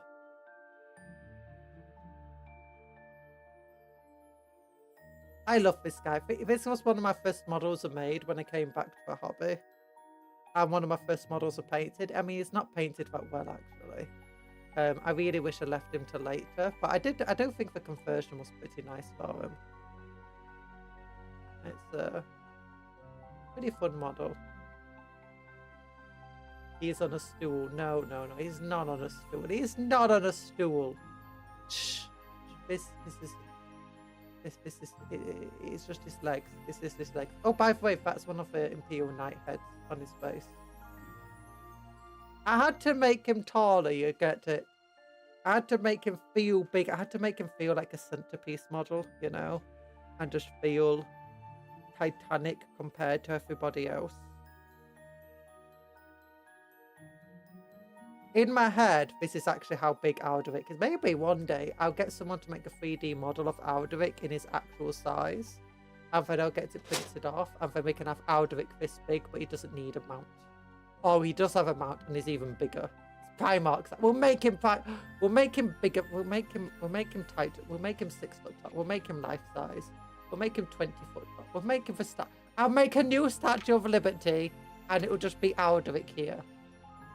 And by new Statue of Liberty, I mean at least 10 times taller. World's tallest building, new world's tallest building. We'll launch a GoFundMe. And it will just be a giant statue of Aldrich, and there'll be a Games Workshop in one of his toes. No. Okay. Hear me out. We make a second planet Earth, and that will just be Aldrich's head. The entire solar system will actually be Aldrich. And the new Jupiter of that new solar system will be the claw.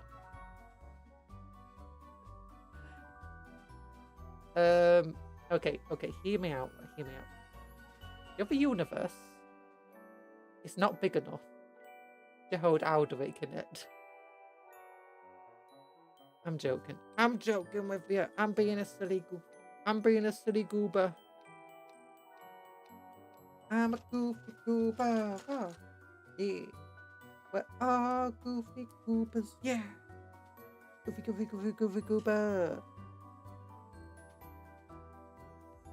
I'm a goofy goober, yeah. We're all goofy goobers, yeah. Goofy goober, yeah. Okay, so now I just need to figure out how to make this. ENvtuber, how do you make the fist? Okay, so looking over here, I've got piece 55.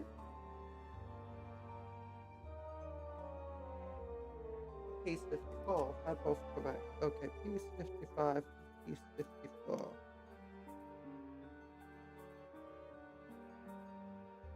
Okay,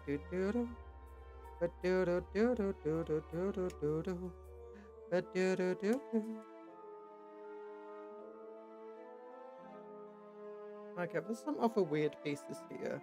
Yeah, 45 and 46. Okay, where's 45, 46? If they actually attach here at all? Yes, they do. Okay, they go between these two pieces. Oh, they did. Okay, so these two pieces go here. Yep. 45. 46 goes between.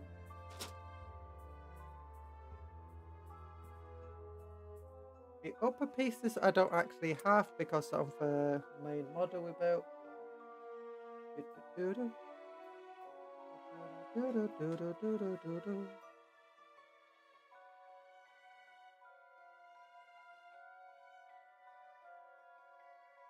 Okay, it actually goes this way.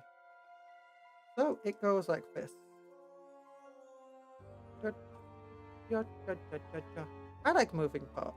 Moving parts is my favourite part of Warhammer. Dad jokes. Dad tier jokes. It's okay because I'm not a parent. So, by extension, I have to be allowed to do dad jokes. There we go. Or uncle jokes. They also call them uncle jokes in some places. Okay, so 51 and 50. Ooh, that's 51 and 50. I found them. Wait, are they? That's 24 and 24. Okay, that's not 51 and 50. This is 51 and 50. I found them.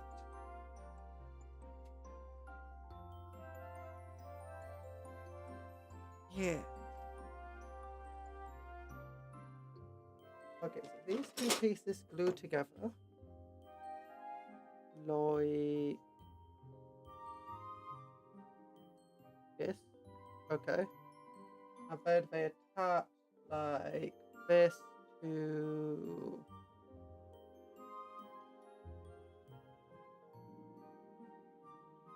flip in there. And to here. Okay. That's cool.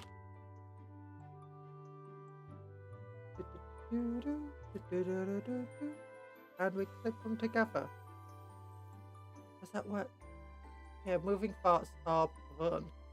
Getting to a point for guns that who's about to have a bad day is very funny. Yeah, and back when you used to be able to blow up guns as well and do like vehicles and stuff, that was fun. So you could just actually take them off. Or do you take apart your vehicle at times? Like, oh, you destroyed it. Okay, just let me take these parts off to represent that it's destroyed now. Like, oh my gosh. You put up the last cannon, just let me take the last cannon off. Repairs a move and point from was just another added bonus. 48 and 52, then glue on to this.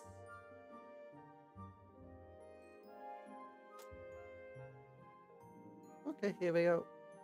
48 and 52, bit weird numbering, but not as weird as the Dreadnought was.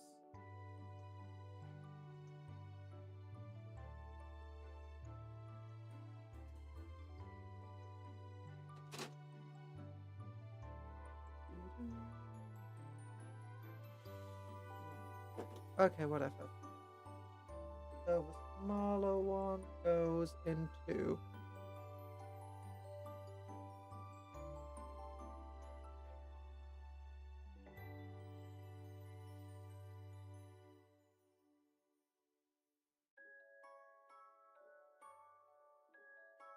this one.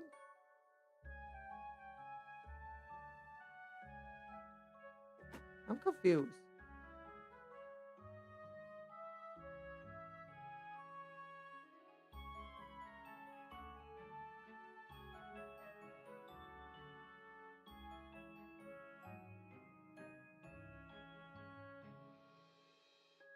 Okay, that goes like this then.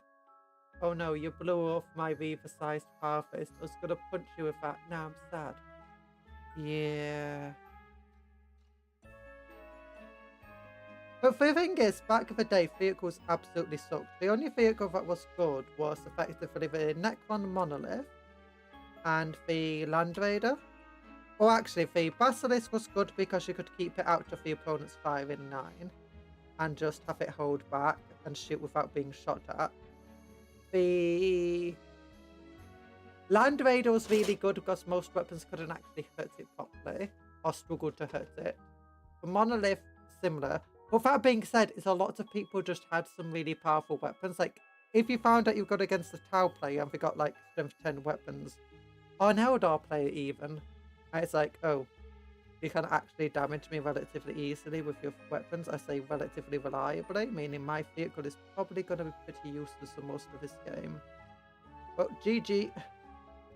I just spent half my points on this random vehicle for no reason. The lemon was just okay because all he needed to do is get one shot off with it, and it was worth its point.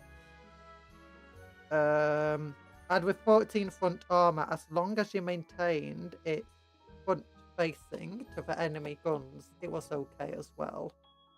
Tau Devilfish could be kind of good. And, you know, the Raider for the Dark Eldar, just because of how quickly they could move and deploy troops. With that being said, you were most likely going to lose it pretty quickly in a game. And that was one of the big downsides of them.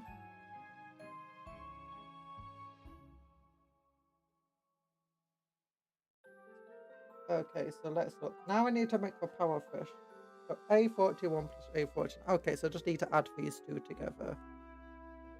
So that's 90. Oh, just put these two pieces together. And then I can just stick the fingers onto them. I don't need to stick the fingers in between the two pieces, so worry about that.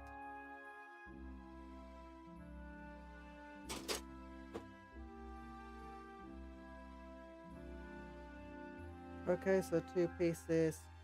Ooh, that's pretty cool. And that goes there. Ooh. Ooh. Nice. Oh, darn it, that fell off.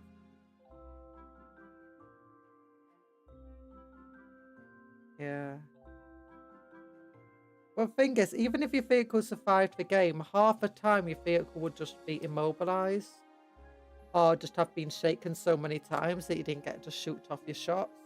And las cannons are common enough that it's like, if you went against guardsmen, you're probably going to find we've got two las cannon teams. So your Land Raider They're just gonna go, okay, I hit your last land raid on 4, so okay, it's only 1 hit. But I did penetrate it, and it's now immobilized. It can't move anywhere. And that's just it. That's it. It's like, oh, okay, my vehicle can't do anything. Oh, for land raid, I also got the machine spirit, which meant it could actually do some stuff, even if it was shaken. And it's like, okay, my... that's just what happened like half the time you had vehicles. You see, just your first turn, some shots get fired off. All it takes is one lucky shot. And say one lucky shot, it's not even that much luck. It's required to blow it up. But then you just got Tyranids with multiple wound entities, never having to worry about being shaken, never having to worry about losing weapons of a vehicle becoming immobilized because it's not a vehicle, it's just a monster.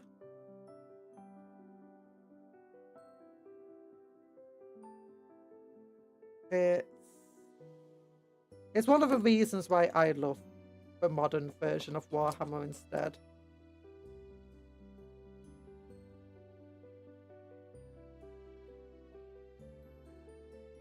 It's a bit different not having a vehicle staying for battlefield. And it's a bit different seeing vehicles not get blown up, and but they do still have deadly demise and stuff like that. I guess.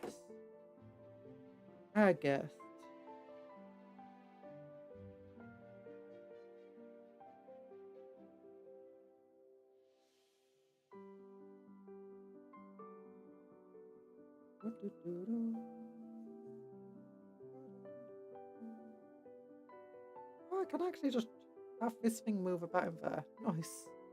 I got a twirly thumb. It's like my thumb. I can twirl it over and just like... Oh, gosh. Okay. We then get the thingies. It only has 4 fingers. What is it with them giving dreadnoughts and stuff only 4 fingers? Why do artists always claim it's easier to draw 4 fingers than it is 5 fingers? What is this? What is this? It's got a little finger.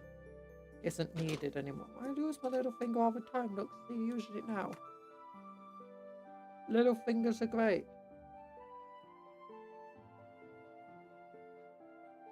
Little fingers are perfect.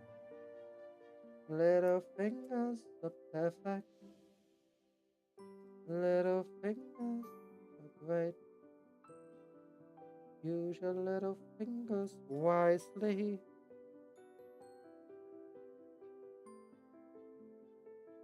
Do.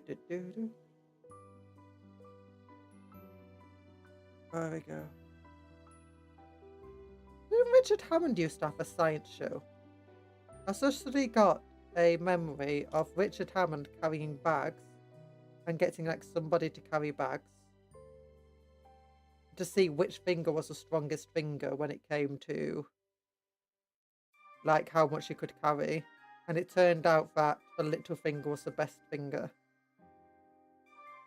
for carrying something the longest. Even Deadly Demise, you still have to do a dice roll at least once to see if it blows up, unless you fire with, I think, the Quake Cannon Beyblade. Ooh.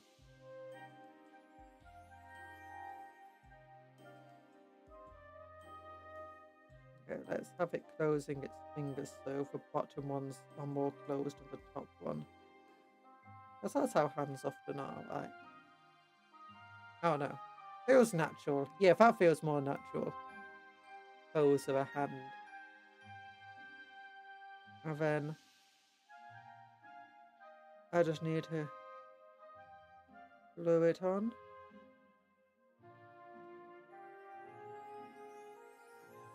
That fell off again. Okay. Glue, glue, glue, glue, glue, glue, glue, glue.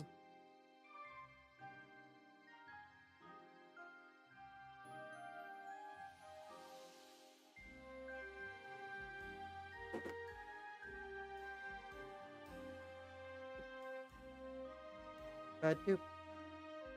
Ba-doop, ba-doop, ba-doop, ba-doop, ba-doop, ba-doop. Ba-da-da-da-da-da-da-da. There we go. There we go. I mean, back then you also had to roll to see if your vehicles blew up. But I mean, also the vehicles blowing up wasn't necessarily all that devastating. The main thing is the people inside were always absolutely devastated by blowing up vehicles.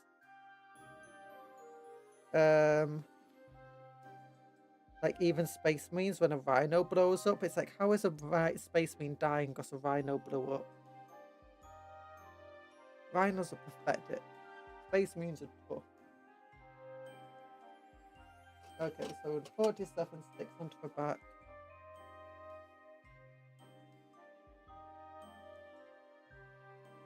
Which is this piece here.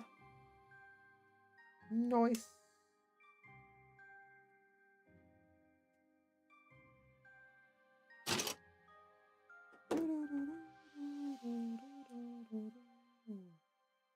Ooh. I've got to hand it to myself. I'm adorable. One of the Baneblade just says, if you blow up, you auto deadly demise, no rolling. I think it's on a strength 18 weapon, so yeah, you're probably taking damage from it, yeah.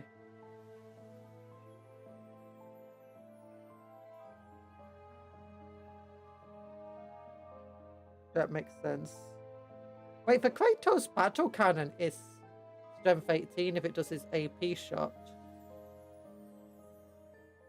Way smaller than a Baneblade.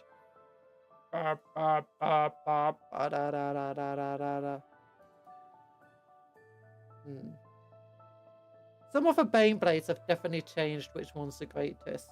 Demolisher battle cannon's absolutely amazing right now. Like they can one-shot monsters, just dunk. Your Hive Tyrant's gone. I actually did like just a small battle against myself the other day. I say the other day, a while ago. And yeah, the battle cannon was, the Demolisher battle cannon just easily one-shots the Nana simulator. I was like, okay. That was surprising. I didn't expect it to be that powerful.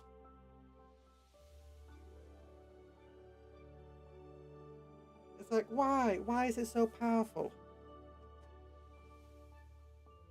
Okay, makes sense why it's so powerful. But you know, we're still... Okay, where is the Icarus? I think it's actually, these belong to the Icarus weapons, don't they?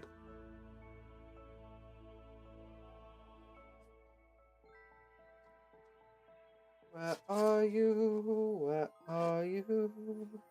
I don't know where you are.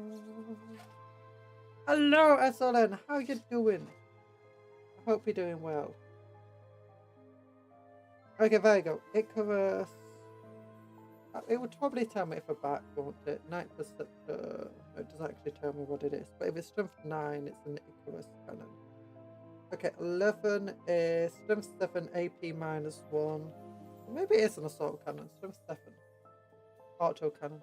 Maybe something different. I don't know.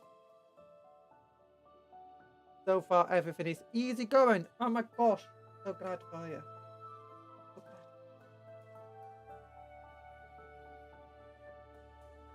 Okay, so what I need to do now is get some unlabeled bits. Okay, this looks like one of the bits. The middle bit.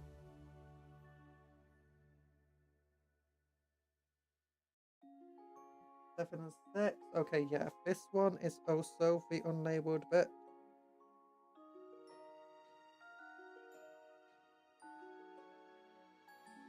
And this one is the other unlabeled bit. Ah. Still love the Stormlord, 40 transport. Yeah, I used to have one of them, but I think I must have been one of the ones they gave away. So yeah. So that goes on there without gluing. This goes on here without gluing. Okay, so they glue just here. but not at the joint. So let's put kind of a little bit of glue there and hope it doesn't seep into the joint.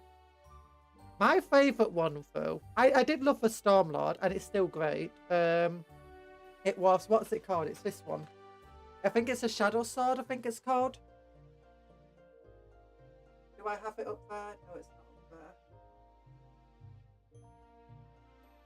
It's in a box that I can't read.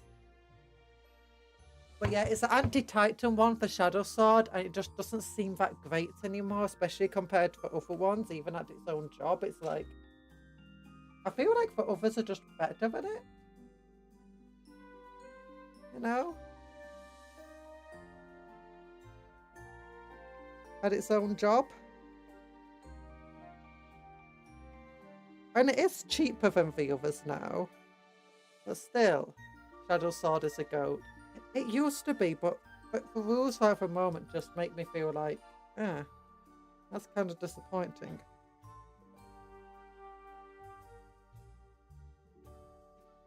I still love the model, I love the design and everything, it's just...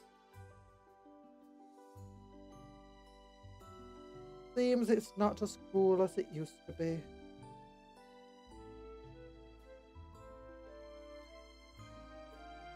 There we go.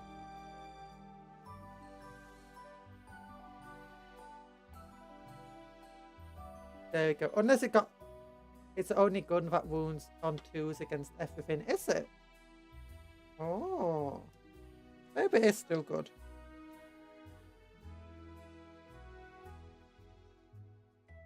Also, don't know if they changed the rules or anything recently.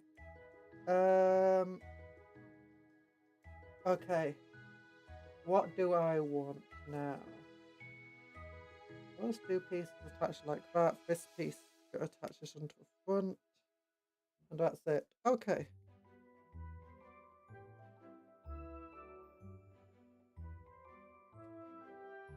This is... how do these attach on? They attach onto here, like that, roughly. Exactly like that. Nice. Okay.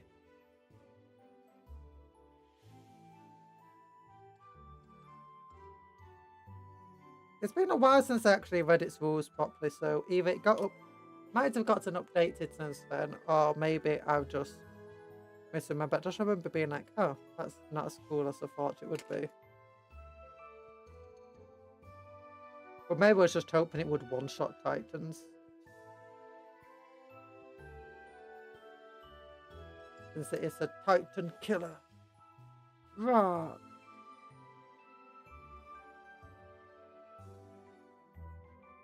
There we go.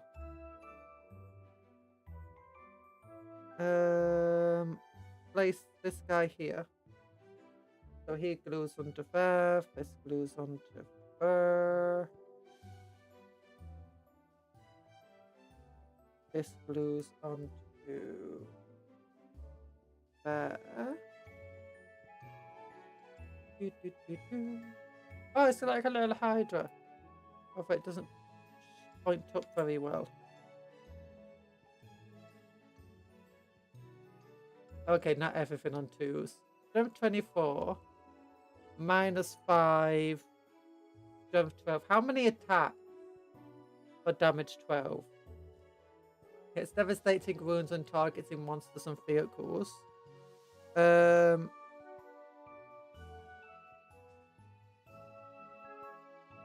Because it's being a guard vehicle, I think does it hit on 3s or does it hit on 4s?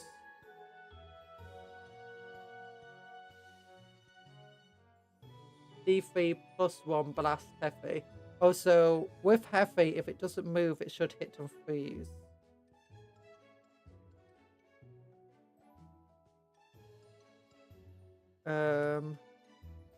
Hit some 4 space. Yeah. Thought so. Yeah, so I mean, that's where it comes a bit disappointing because it's like, okay, it does struggle to hit. It will wound a lot of things on 3s, but against like Titans and stuff, they have quite high toughness.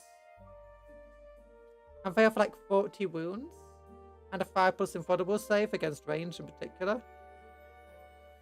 So it's like, okay, so against This bigger Titan, it wounds some, it hits some freeze because it didn't move, which is not necessarily a good thing because when you're fighting Titans, you might have to move to reposition.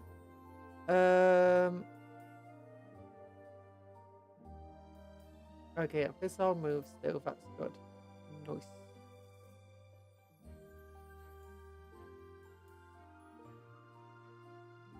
Okay, glue this guy onto here. Nice, nice. Yep.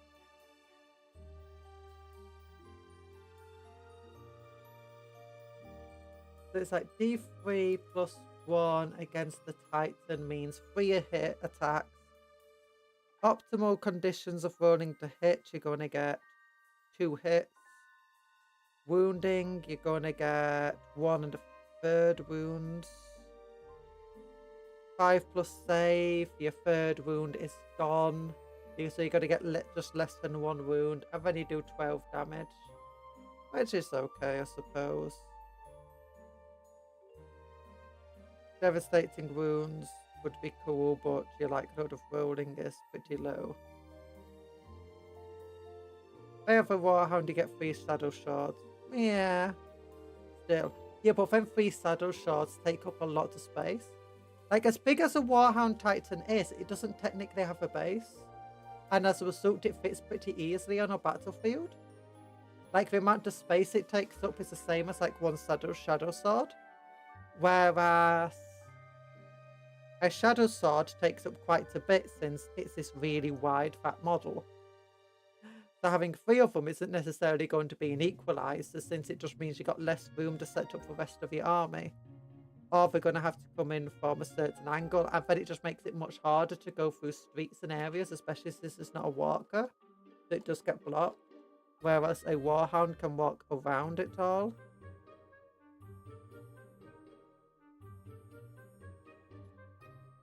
And in general, a Warhound will just have an easier time breaking through. Your defenses, then you would have breaking through its defenses.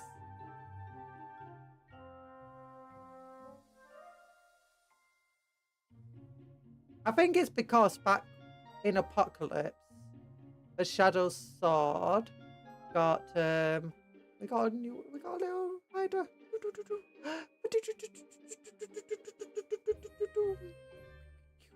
Yeah, the Shadow Sword was powerful enough that most vehicles would be destroyed, even Titans would be hit pretty easily with its cannon. Yeah, in Tawny Play, Baneblade Spot so densely packed some layouts it could deploy in like 2 places and couldn't move from that spot. Yeah.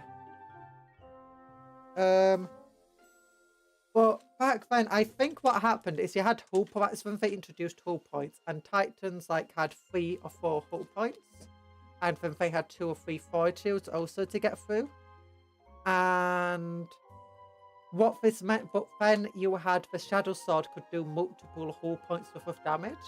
So it's quite possible for a Shadow Sword just to completely destroy a Warhound Titan in a single shot. And by possible, I mean it wasn't an uncommon occurrence. Whereas D3 plus 1 is 3 shots. Hits on 3 because we don't move.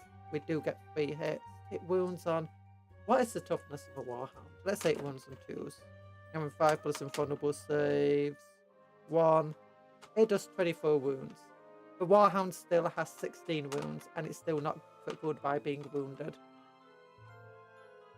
On top of that, back then, I don't think you have the same weakness now where you have to turn a tank to actually turn a weapon to face what it's actually shooting at. As long as the tank has some sort of line of sight, all of its weapons can aim at you.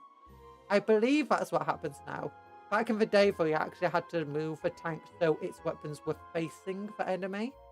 And if it didn't have reason, if it couldn't move, like a Shadow Sword, you had to move the entire body of the tank.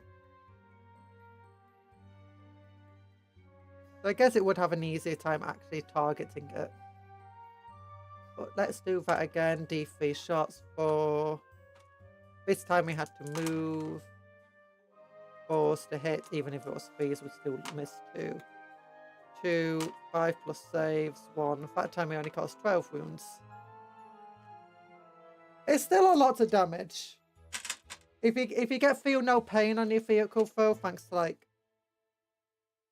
whatever protections you're doing to it, it's going to have a fun time rolling for each of those wounds that you damage that you cause.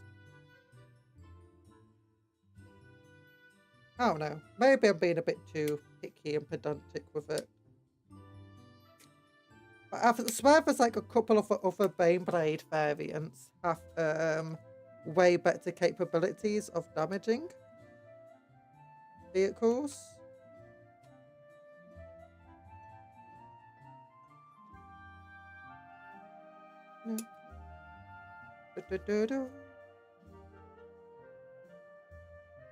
I'm trying to remember off the top of my head which ones they are. I know the Demolisher Cannon is absolutely crazy, on the Baneblade at least.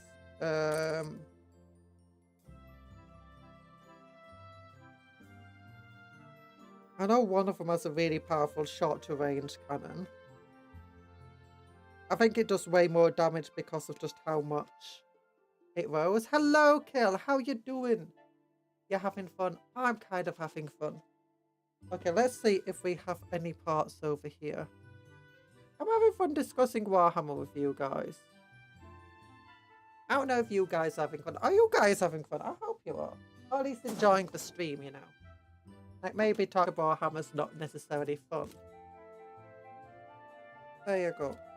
Okay, let's put the little handles into here. Oh my gosh, something exploded.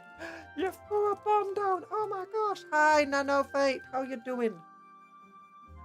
We've almost finished going through all the bits of the Imperial Knight. I just got this piece that always reminds me of a Contemptor Dreadnought chest plate. Yeah. Another little head. Another little shield. Another little shield in my heart. Another little shield. There you go. There you go. There you go. And then I think I put these in the vehicle thing.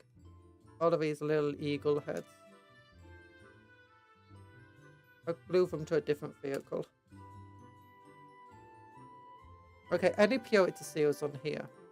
Please say yes. Doesn't look like they are. Sad. Okay, and that's it for the bits on this sprue. We got through them all.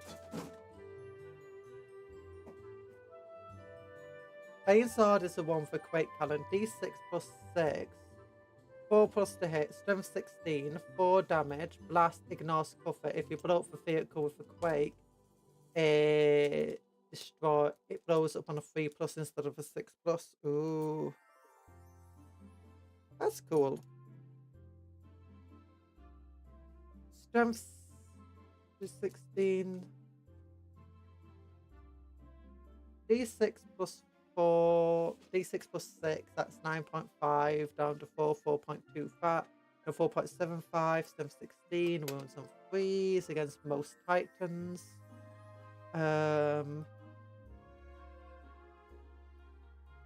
Wait, what did I say it was? 4.75. Okay, so you lose about 1 and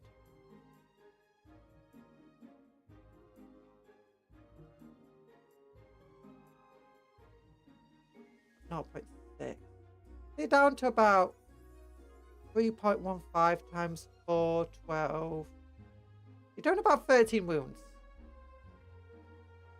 with that against the Titan. Well, actually, no, 5 plus. You've got your 5 plus save. Oops.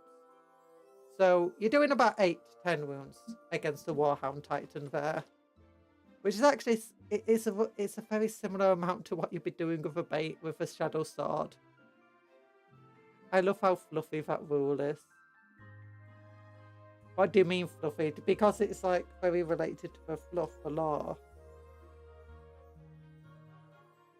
Oh yeah, these spout guns are meant to move, by the way, except the glue seeped into the gaps when I was gluing it together, and now it doesn't move.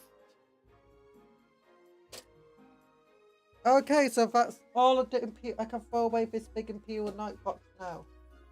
No more need for you. Yay. And my bits box is a bit more full. We got chainsaws, we got these. Yeah, see, these are really good for doing like scenery and stuff, or like decorating things, like if you're making a Gork and Marken thing, you can grab the arm here to make an arm for your stomper or whatever. The chainsawed arm as well. Maybe glue for, maybe put them together on a single thing. Attach them to another arm here. And you got big cannons you're gonna glue to it. It's a 40k Lego box. It is a 40k Lego box.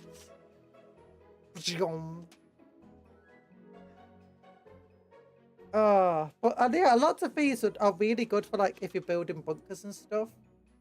Like you can easily put some bolts, some storm bolters on the side of your bunker. Or last cannon setup. Or you just want to make some stuff for doing other models. Change out some pieces. Have some unique stuff going on.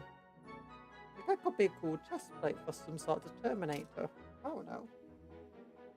Maybe not. Maybe an Ogren.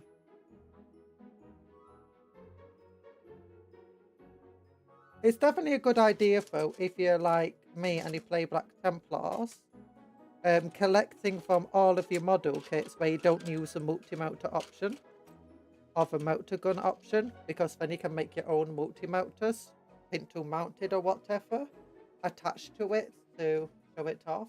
You're making food! Oh my gosh! What food? I hope it's good food. Tell me it's good food. Otherwise I'll sue you too. I'm joking. I'm not going to sue you for having bad food. But yeah, I got other bits to break up too.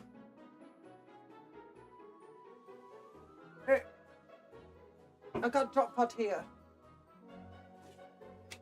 Oh, what's that? I got a drop pod from what we made earlier. Ooh, ooh, Black Templar transfer sheet. That was just up there, above my desk in a cupboard.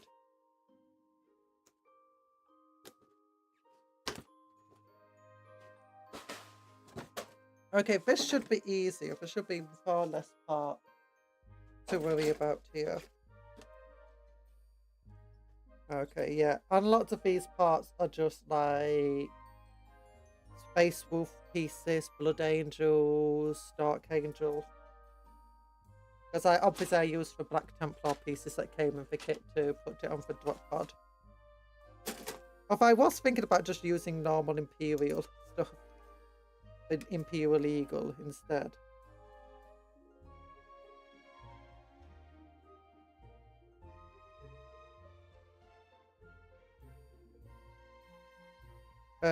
So that I had some, or in addition to, so I had some spare parts to put onto other vehicles. In the end, I didn't.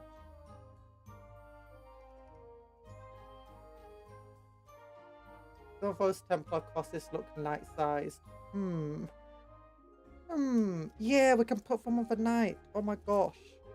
I've never used transfer sheets properly before. I used them once when I was young. Absolutely hated them. In fact, someone put a thing on the Discord recently, a little TikTok video, about trying to apply transfers, and I'm like, I'm in this video, and I do not like it. I've been thinking about trying again to apply transfers. I'm older now. I mean, I did it once and I just gave up after that. I'm like, you know what? That's one of the issues with when you're a kid. You try something once and then you just give it up. Sometimes, why? It's like I know some people who went back into education as an adult, like much later in life. I say much later. Like when they're already in their 20s, and they did just so much better. Actually, I've known a few people who went back into education within their 30s. And they actually, you know, got all of the qualifications that they missed out on as a child. Mostly because, as a child, they just never had the patience to actually study and do stuff properly. And as soon as they became, once they had matured a little and had time to see the world properly, they suddenly found actually it's not that difficult studying and stuff. You just have to, sometimes you just have to take a break in life. Allow yourself to gain wisdom. And I think sometimes that's the same sort of stuff applies now. Like why sometimes hobby stuff we found difficult as a child, so it becomes much easier now because we actually have the patience to do something. Some people I found actually do the opposite way round though. Where stuff they found easy as a child, it's because they now just got so much, they had so much time as a child to do stuff, and now they just don't have the time, so they don't have the patience to do hobby stuff properly. Like paint or make models or whatever.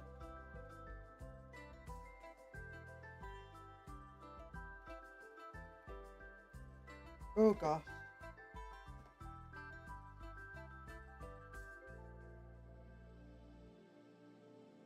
Oh no, I definitely dropped things.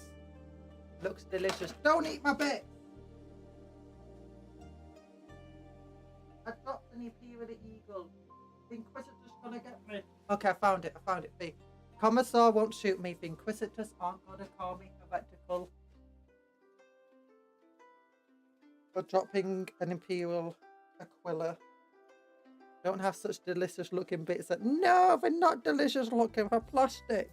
You're not meant to nom plastic. Plastic's not tasty.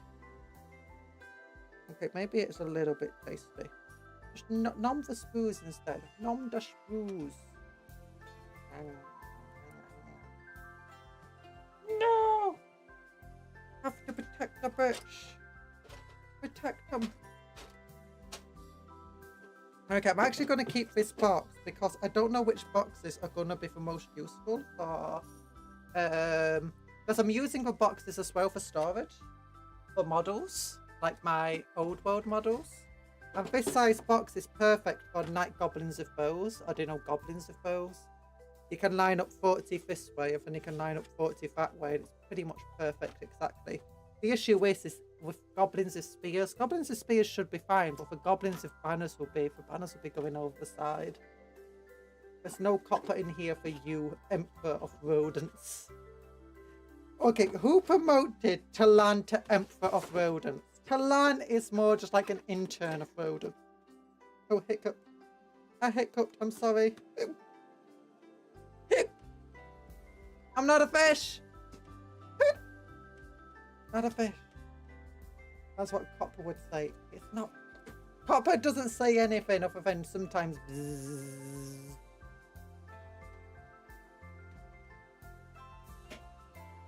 Talan once tried eating a beehive because it went bzz bzz bzz. And he thought it was just electricity going through copper wires. And he was like, nom time. And he got stung by so many bees. So many bees. Hiccup Con. I'm not a Hiccup Con.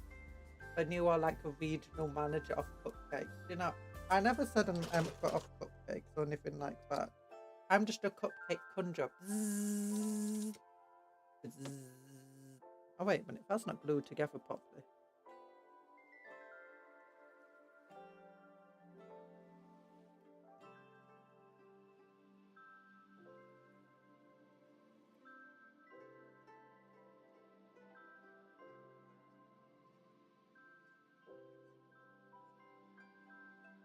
There we go. Anything gets in the way of these two pieces being together.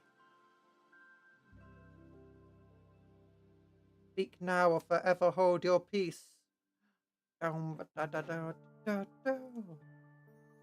got a chainsaw.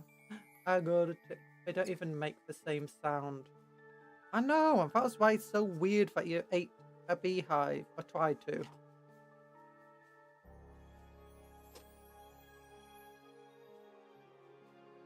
Okay, that was a drop pod box. We went through that one way quicker. But I'm still keeping the box, as I said, because I might use it for storage and stuff. Okay.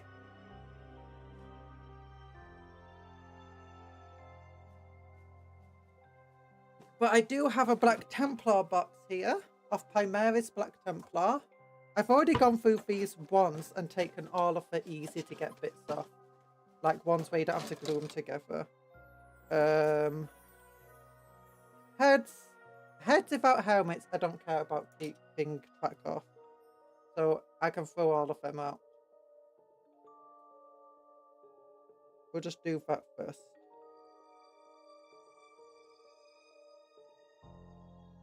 I got so many of these boxes and I'm going to get so many more. It's because I bought 80 Black Templar Crusader Primaris. If you don't know why, it's because I got 2 Mastodon tanks which I found on eBay really cheaply. Official Forge World ones, actually. I was like, oh my gosh. So now I needed to put something in to transport from. I was like, you know what? Let's just have 80 Black Templar. 80 Black Templar!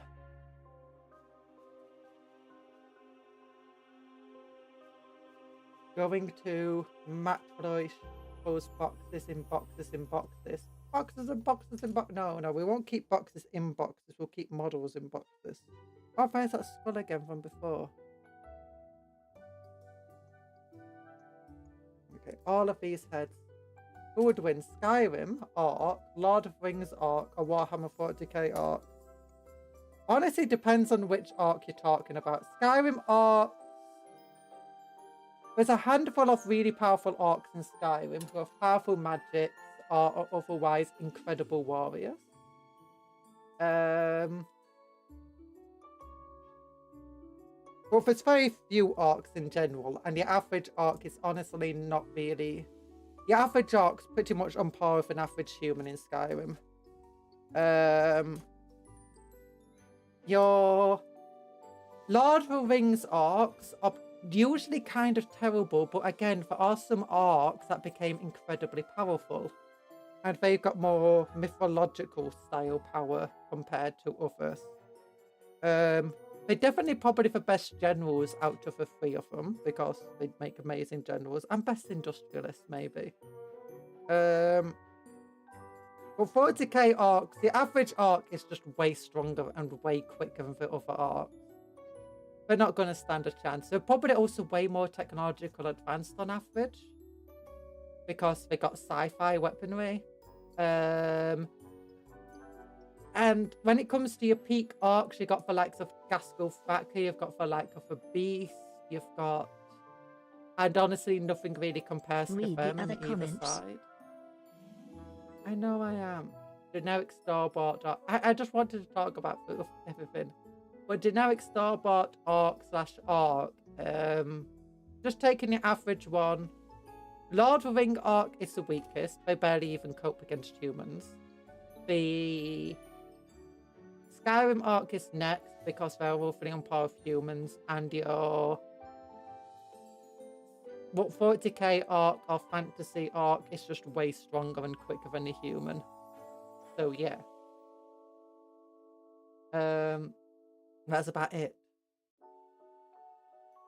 The Lord of the Ring orcs are like crazy beef heads. You know, I'm not quite sure if that's true. I mean, maybe they are, but they're not necessarily able to fight very well. I say they're not able to fight very well. They're not able to fight like on an... Most of your generic Lord of the Rings orcs aren't exactly super powerful or super amazing or anything like that. Your average human soldier seems to be able to cut down quite a few orcs.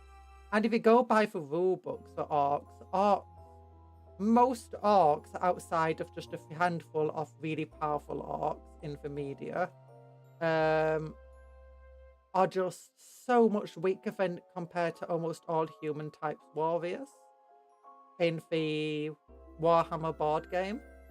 In Skyrim, your orcs are just... They're just another colour of humans to some extent, effectively. But they're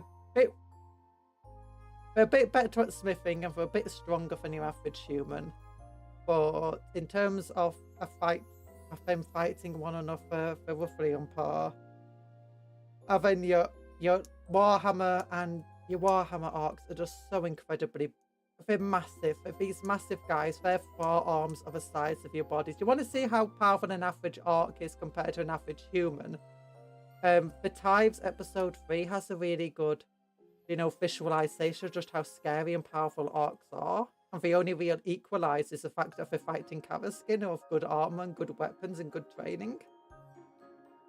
Although Commissar does rip through them, but again, he's like super highly trained guy with a chainsword. Yeah, Skyrim orcs are basically just fallen elves. They used to be elves, and then they made a deal with some Daedra, and the Daedra cursed them to be green.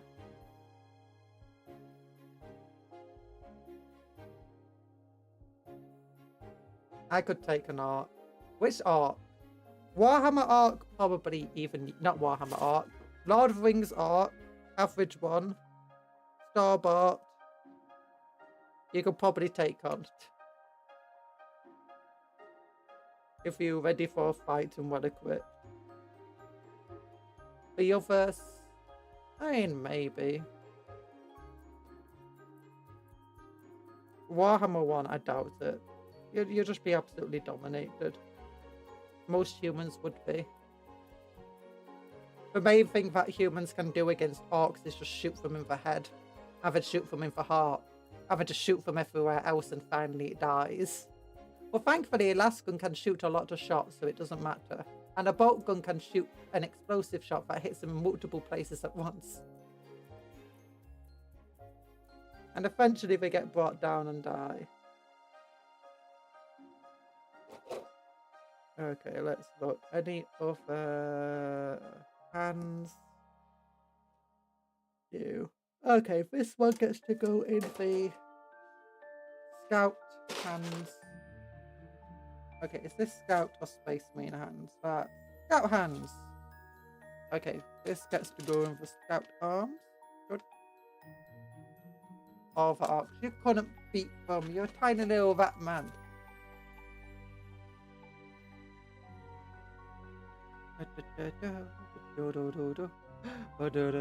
Oh, the other things that humans have over orcs is that the majority of the time when orcs are fighting, they'll be very disorganized and just like all out for themselves kind of attacking.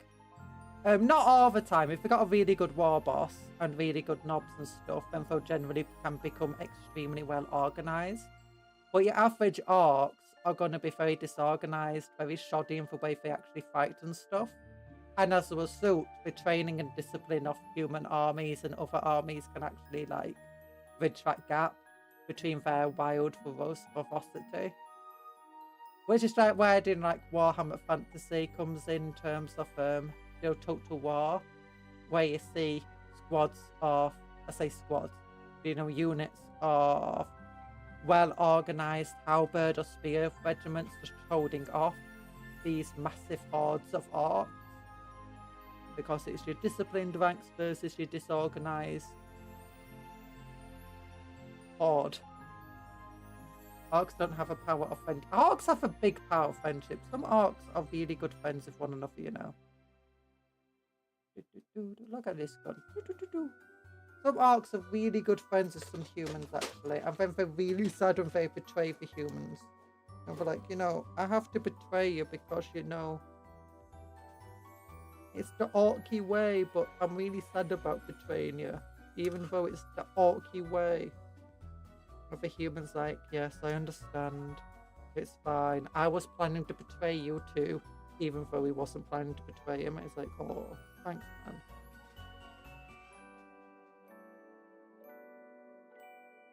Oh, that's actually sad. Fake news, orc propaganda. I did see a TikTok of a Discord. I immediately cringed when they took it off the sheet. You meant to shift them and slide from it straight onto your model, preferably onto glossy varnish. Yeah. Although that in itself is also very hard to do.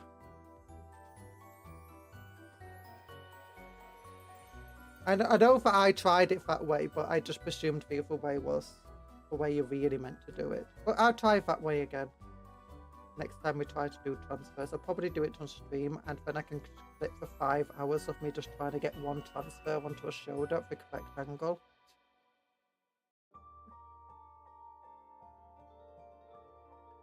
My trouble with is it wasn't just trying to get the transfer on the correct angle. It's a fact of the transfer ripped apart. I remember trying to get a Black Templar cross on because of how hard Black Templar crosses are to draw and to paint in general for me. And I just remember one of the prongs just falling off and breaking off. I'm like, no, that wasn't meant to happen. That wasn't meant to be the way it was. That was never meant to be the way you were. Never meant to be the way. Never meant to be the way. Never meant to be the way. Okay, where this piece over here? Okay, it's 96. I got 64 and 68. Right. Why does 64 and 68 join together? That's weird. They do join together. Maybe it is 63 then that goes to with it.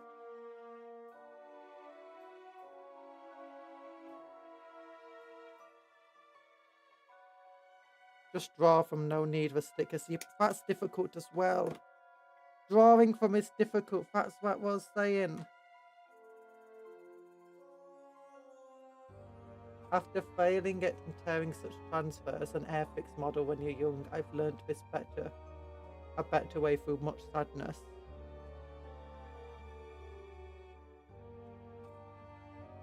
Many giggles will be had in chat. Yeah, I'll be infuriated with that entire stream, by the way.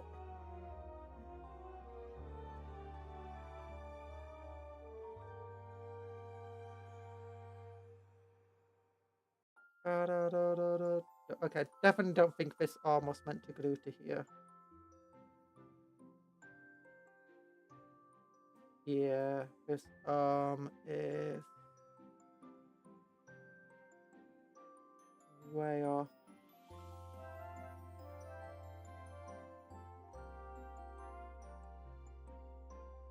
Is it way off? Maybe it's not way off. It's not way off. I should get an Airfix model at some point, make it better than I could when I was... I had an Airfix models. It's mostly because my brother had Airfix models. He made boats that I say Airfix. He made boat models that I decided to make some play models. I didn't like them that much, if I'm honest.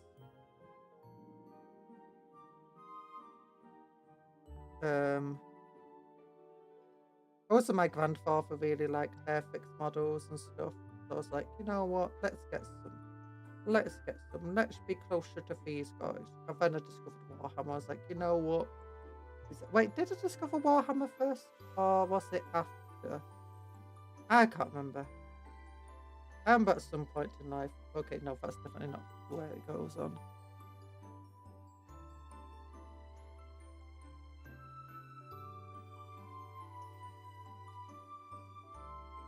Oh darn it, 67's meant to glue to this piece.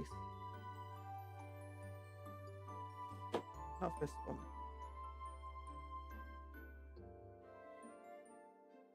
That's way better.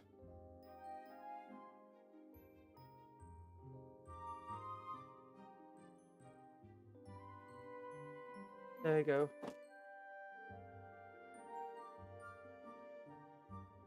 My sister never liked Airfix. Oh no, it was much later because that's when I was doing RAF stuff. Yeah, oh. It was like Airfix models. Let's learn about planes while we build them. That's it. I remember now. So I got a really weird memory. When we talk about Cupcake memory, I do actually have some weird memory issues. I don't remember much of my life. So sometimes my memory's just all over the place of when and where I did stuff.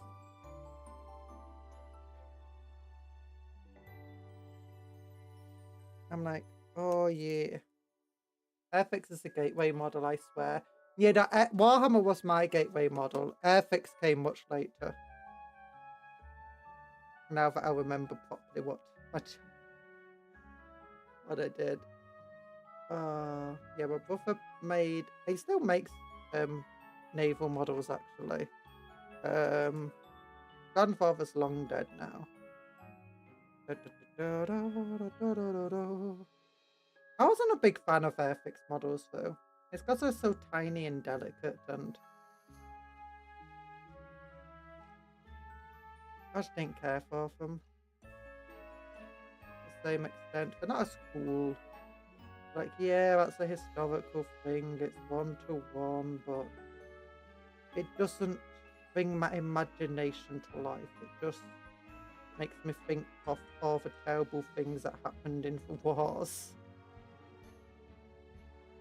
It's like, when I'm thinking of terrible things, I want them to be fantasy things that aren't real. And as a result, I don't have to feel guilty about thinking them, or just like, oh yeah, that actually really happened. I'm sorry, but I get sad. I get sad when I think about stuff. I don't mean to be such a sad face.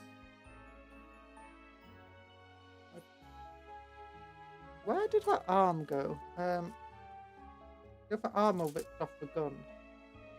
Oh, it went over here. There it is.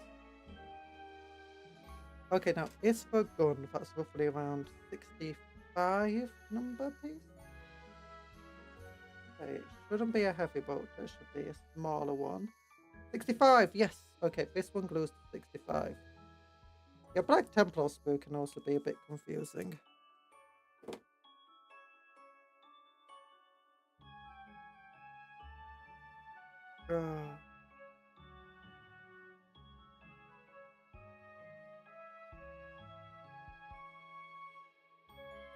I did want to, glue some of the, hang on strings and glue the planes I made to my ceiling, but I was told I wasn't allowed to because I had a sky ceiling and I had ocean, ocean walls. So I had blue wallpaper, then I had this wallpaper separator that had dolphins and killer whales on it, and it was adorable. And then below that there was like a sandy sort of wallpaper. And then I had little seashells I had glued up, blue tacked all around my room. But because it was a sky, I could, the ceiling was painted like the sky, I could glue that. I wanted to glue the little planes to the ceiling. I mean, it makes sense because you don't want to be bumping your head against little planes. I had Falcon bombers. I had a Valkyrie at some point. I don't even remember having a Valkyrie, but I found some pieces that belonged to a Valkyrie. So if I had some spare parts from somebody, I did have a Valkyrie. Very cool. Falcon bombers. Want to know what gets me weirdly sad? Hearing about warships that got right post-war. Jeremy cried when the US Enterprise got scrapped on a program. Oh. I like the ones that get turned into, the ocean reefs. Of course, I mean, I had ocean bedroom wallpaper I was just talking about. But yeah, I wanted, I like the ones that get turned into, new reefs and stuff. They're really cool. You'll want to make they are eternal in our heart. They are eternal in our heart. The ships. Are they eternal? I don't think they're eternal. I think we're rusting away in the ocean.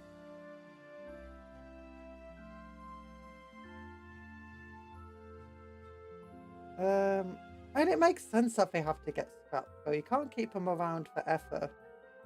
It's,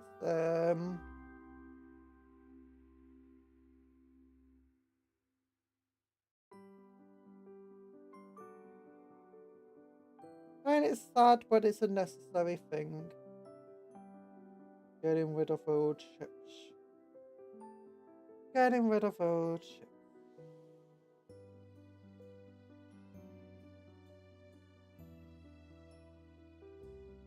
They get a new life. They get a new life, bringing life to the ocean. Yeah. Actually, that's really poetic, They spent so much of their history ending lives. now they get to thing life. This is the part of it because it makes people sad. No, I don't.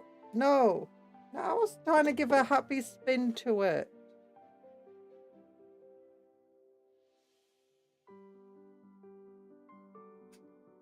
Like, I think that it's a closing story of a ship's tale, all those lives of a story being ended. Yeah. Oh, now it's gone into a new story. Well, story won't necessarily... Actually, you can hear about some of them. You can read about some of the reefs and like how they're growing and how about the life that's going around them.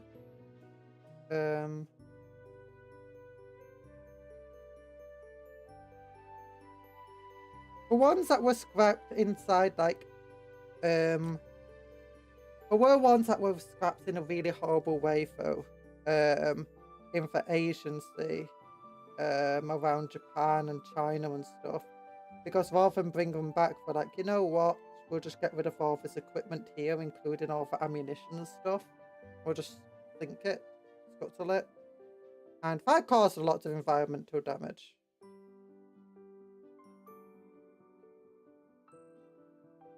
That makes me sad. The ones that get to instead be something more, I don't know, there's a poetic thing to it all.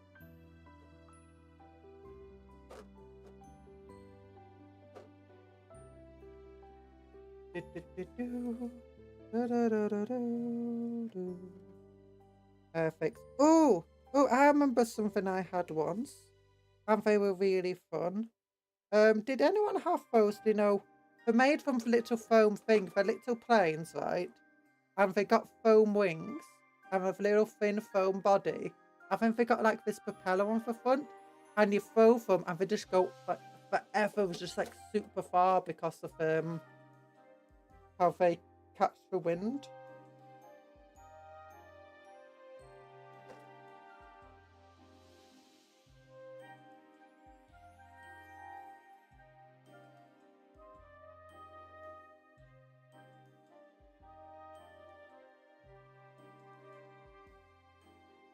Okay, where are these ones? Okay, it's not that one. What about this? Okay, here we go. 66 and 61. And 67, okay.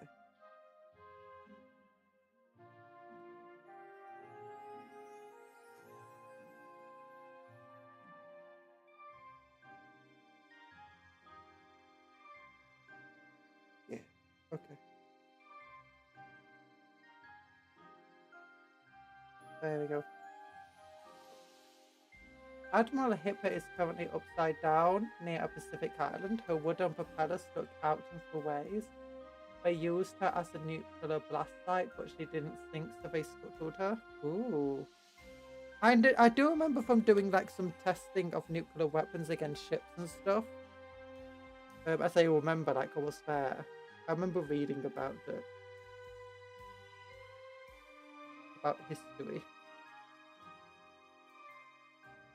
And it turned out that nuclear weapons weren't very good at sinking ships. Or at least not the ones that they were using.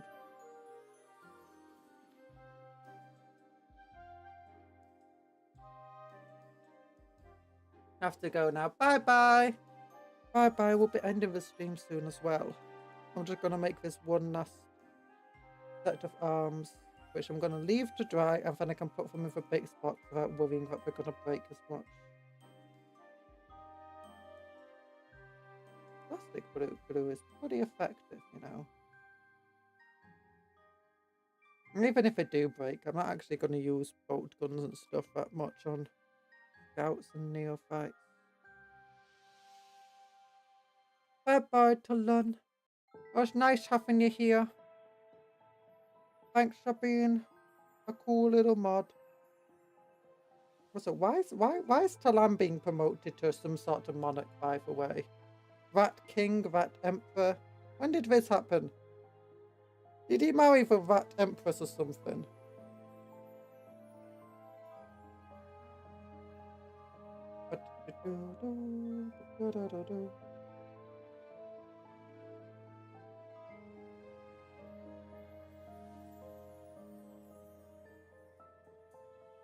There we go. We got 4 little gun arms. We're for scouts, we're for neophytes. Also, it fits well on my little finger. My little fingers go into war.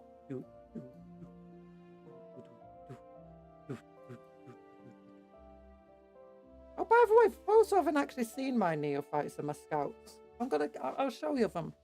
I'll show you them, they're cool. I got little helmets for them. Cupcake, yay! Oh my gosh! And welcome to Cupcake Mage, Anthony!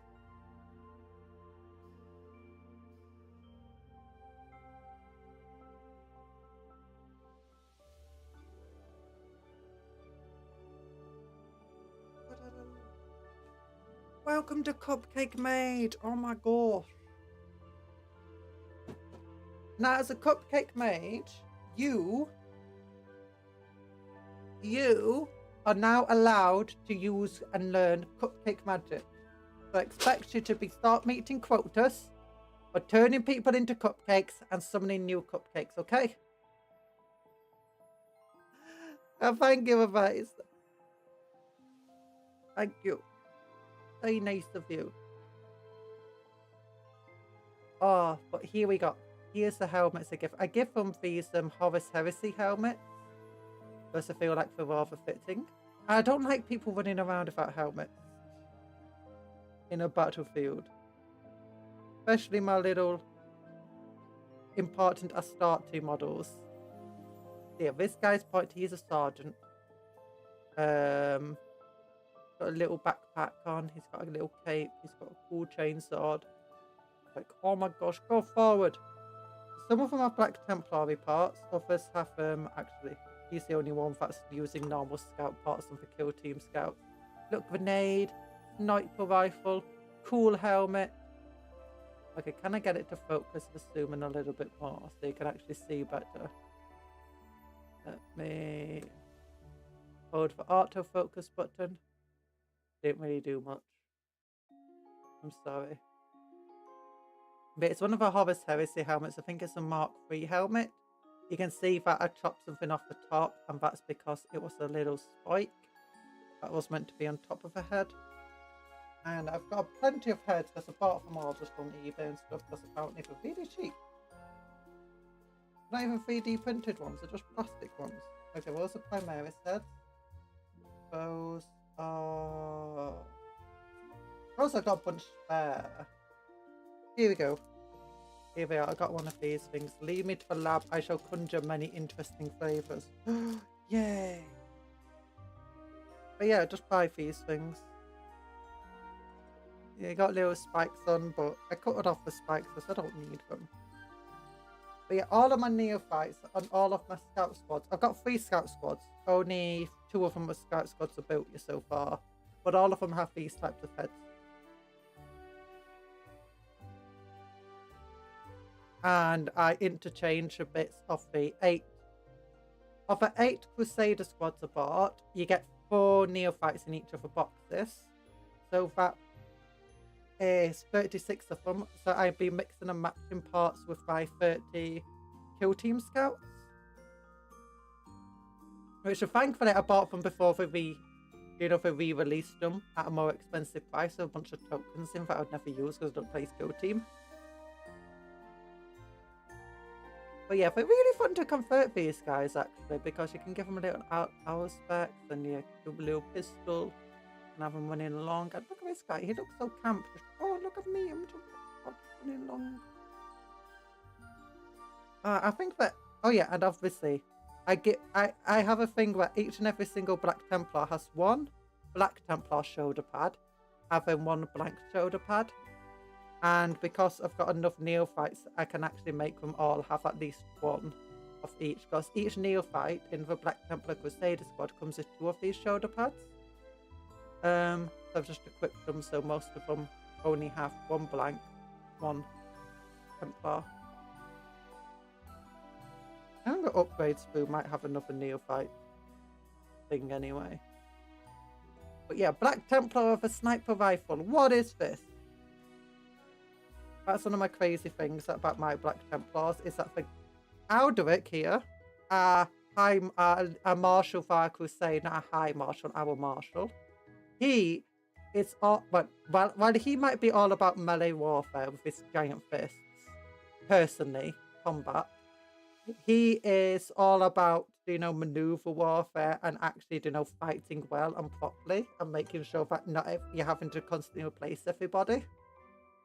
So he's like, you know what, if we're running across the trenches and trying to hit them with swords, we could just be shooting them.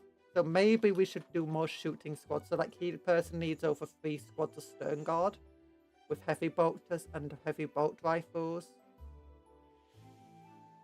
And he's got lots of different types of things. And most of his regiments actually just focus, or detachments focus upon shooty stuff. And, actual tactics rather than just running and charge.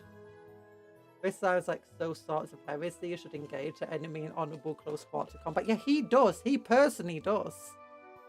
And he does have some that do that. Like, he's got a heavy detachment, which is all graphics armour for the infantry. And it's got 2 melter. I've not actually built these guys yet. But it's got 2 of the melter squads in it, in Land Raiders. 6 models in each. And then it's got the assault guys who have the flamethrowers on their power fist, and it's led by actually just an apothecary, because I don't want to get a second graphics captain, because I want him to stand out as being super powerful and tough. But yeah. So they are pretty. And as a result, they do have some stuff, and the Rapid Response Force has a lot more combat stuff. They got 3 squads of Assault Astartes and a Vanguard Veteran squad, which I'm going to use Sword Breathing for the main base of the model. The Night Player in me is coming out. You must duel the denizens of the dark with my mighty chainsword. Okay, I'll just give this guy. I'll place that grenade with chainsword. Okay, now, is this fair? He's got a sniper rifle and a chainsaw.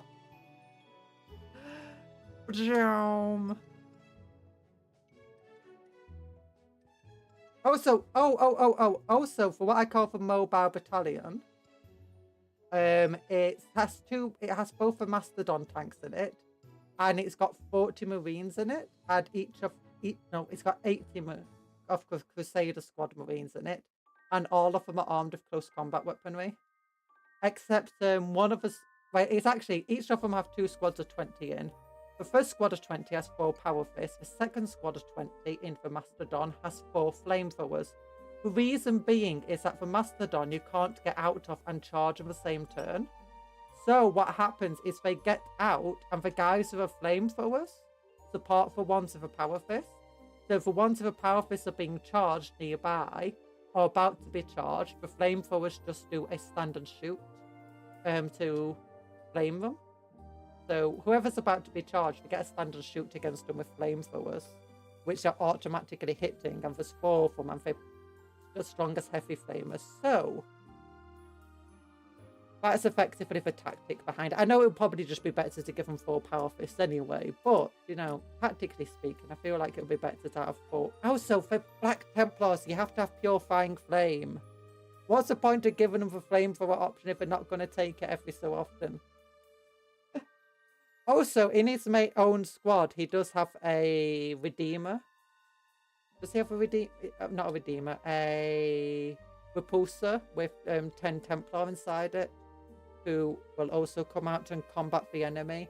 But he does a lot. He has a lot of close combat stuff, but he does a lot of supporting of actual ranged and mobile warfare tactics.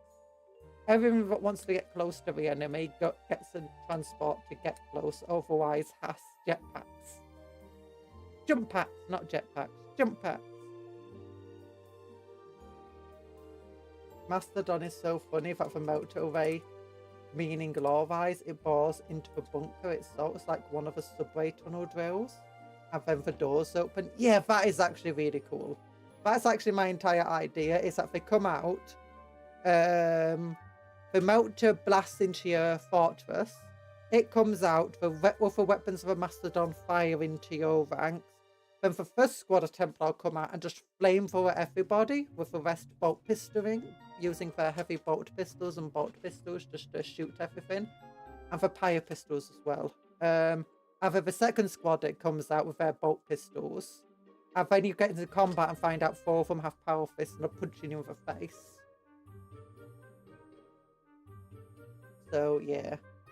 That's the entire idea behind it. Also, the fact that sometimes defenses might be double layered. So you might have a one layer of defense as a big wall that the Mastodon tank smashes through. But then they've got like they might have another smaller wall here which everyone's shooting from behind. So the flamethrowers just burn them from behind the cover. Ah, back in the day of old flamethrowers. It would be amazing. But anyway, as I said, I feel like I should be ending the stream soon. So let me just quickly look. We got a lot of people here. So let's look at who's actually streaming according to YouTube. Pippa's still streaming. Oh my gosh. She's got her spiffy. You know what? Maybe we'll raid into Pippa since she's still streaming. Oh my gosh. Pippa Pebbles with that disc. Let me turn on my desktop audio so I can see what she's doing. Okay, yeah, she's still doing stuff. Let's add a redirect right into Pippa. Is she there? Yes, she is. Save. Okay, she's got a birthday coming up, and she's celebrating it. She's got a birthday merchandise. Oh wait, no, it is a birthday. She's got a birthday merchandise up and stuff. So say happy birthday to her, and also Cupcake raid. Cupcake. Okay, we're gonna have to do a raid message. Cupcake. Happy birthday. Okay, we're just gonna say happy birthday. Yeah, it's Pippa Pebblesworth's birthday. So we're gonna raid into her. I've added the redirect on. Thank you everyone for being here. Have a good rest of your day. Don't forget to copy and paste the happy birthday message, otherwise just a raid message. And say happy birthday to Pippa Pebblesworth because she's an amazing British streamer. And we love her. Have a good rest of your day. Eat good food. All of that cool stuff. Bye-bye. Oh, that's the wrong one. Wait, how do I say bye? Where is it? Where is it? There we go. Bye-bye.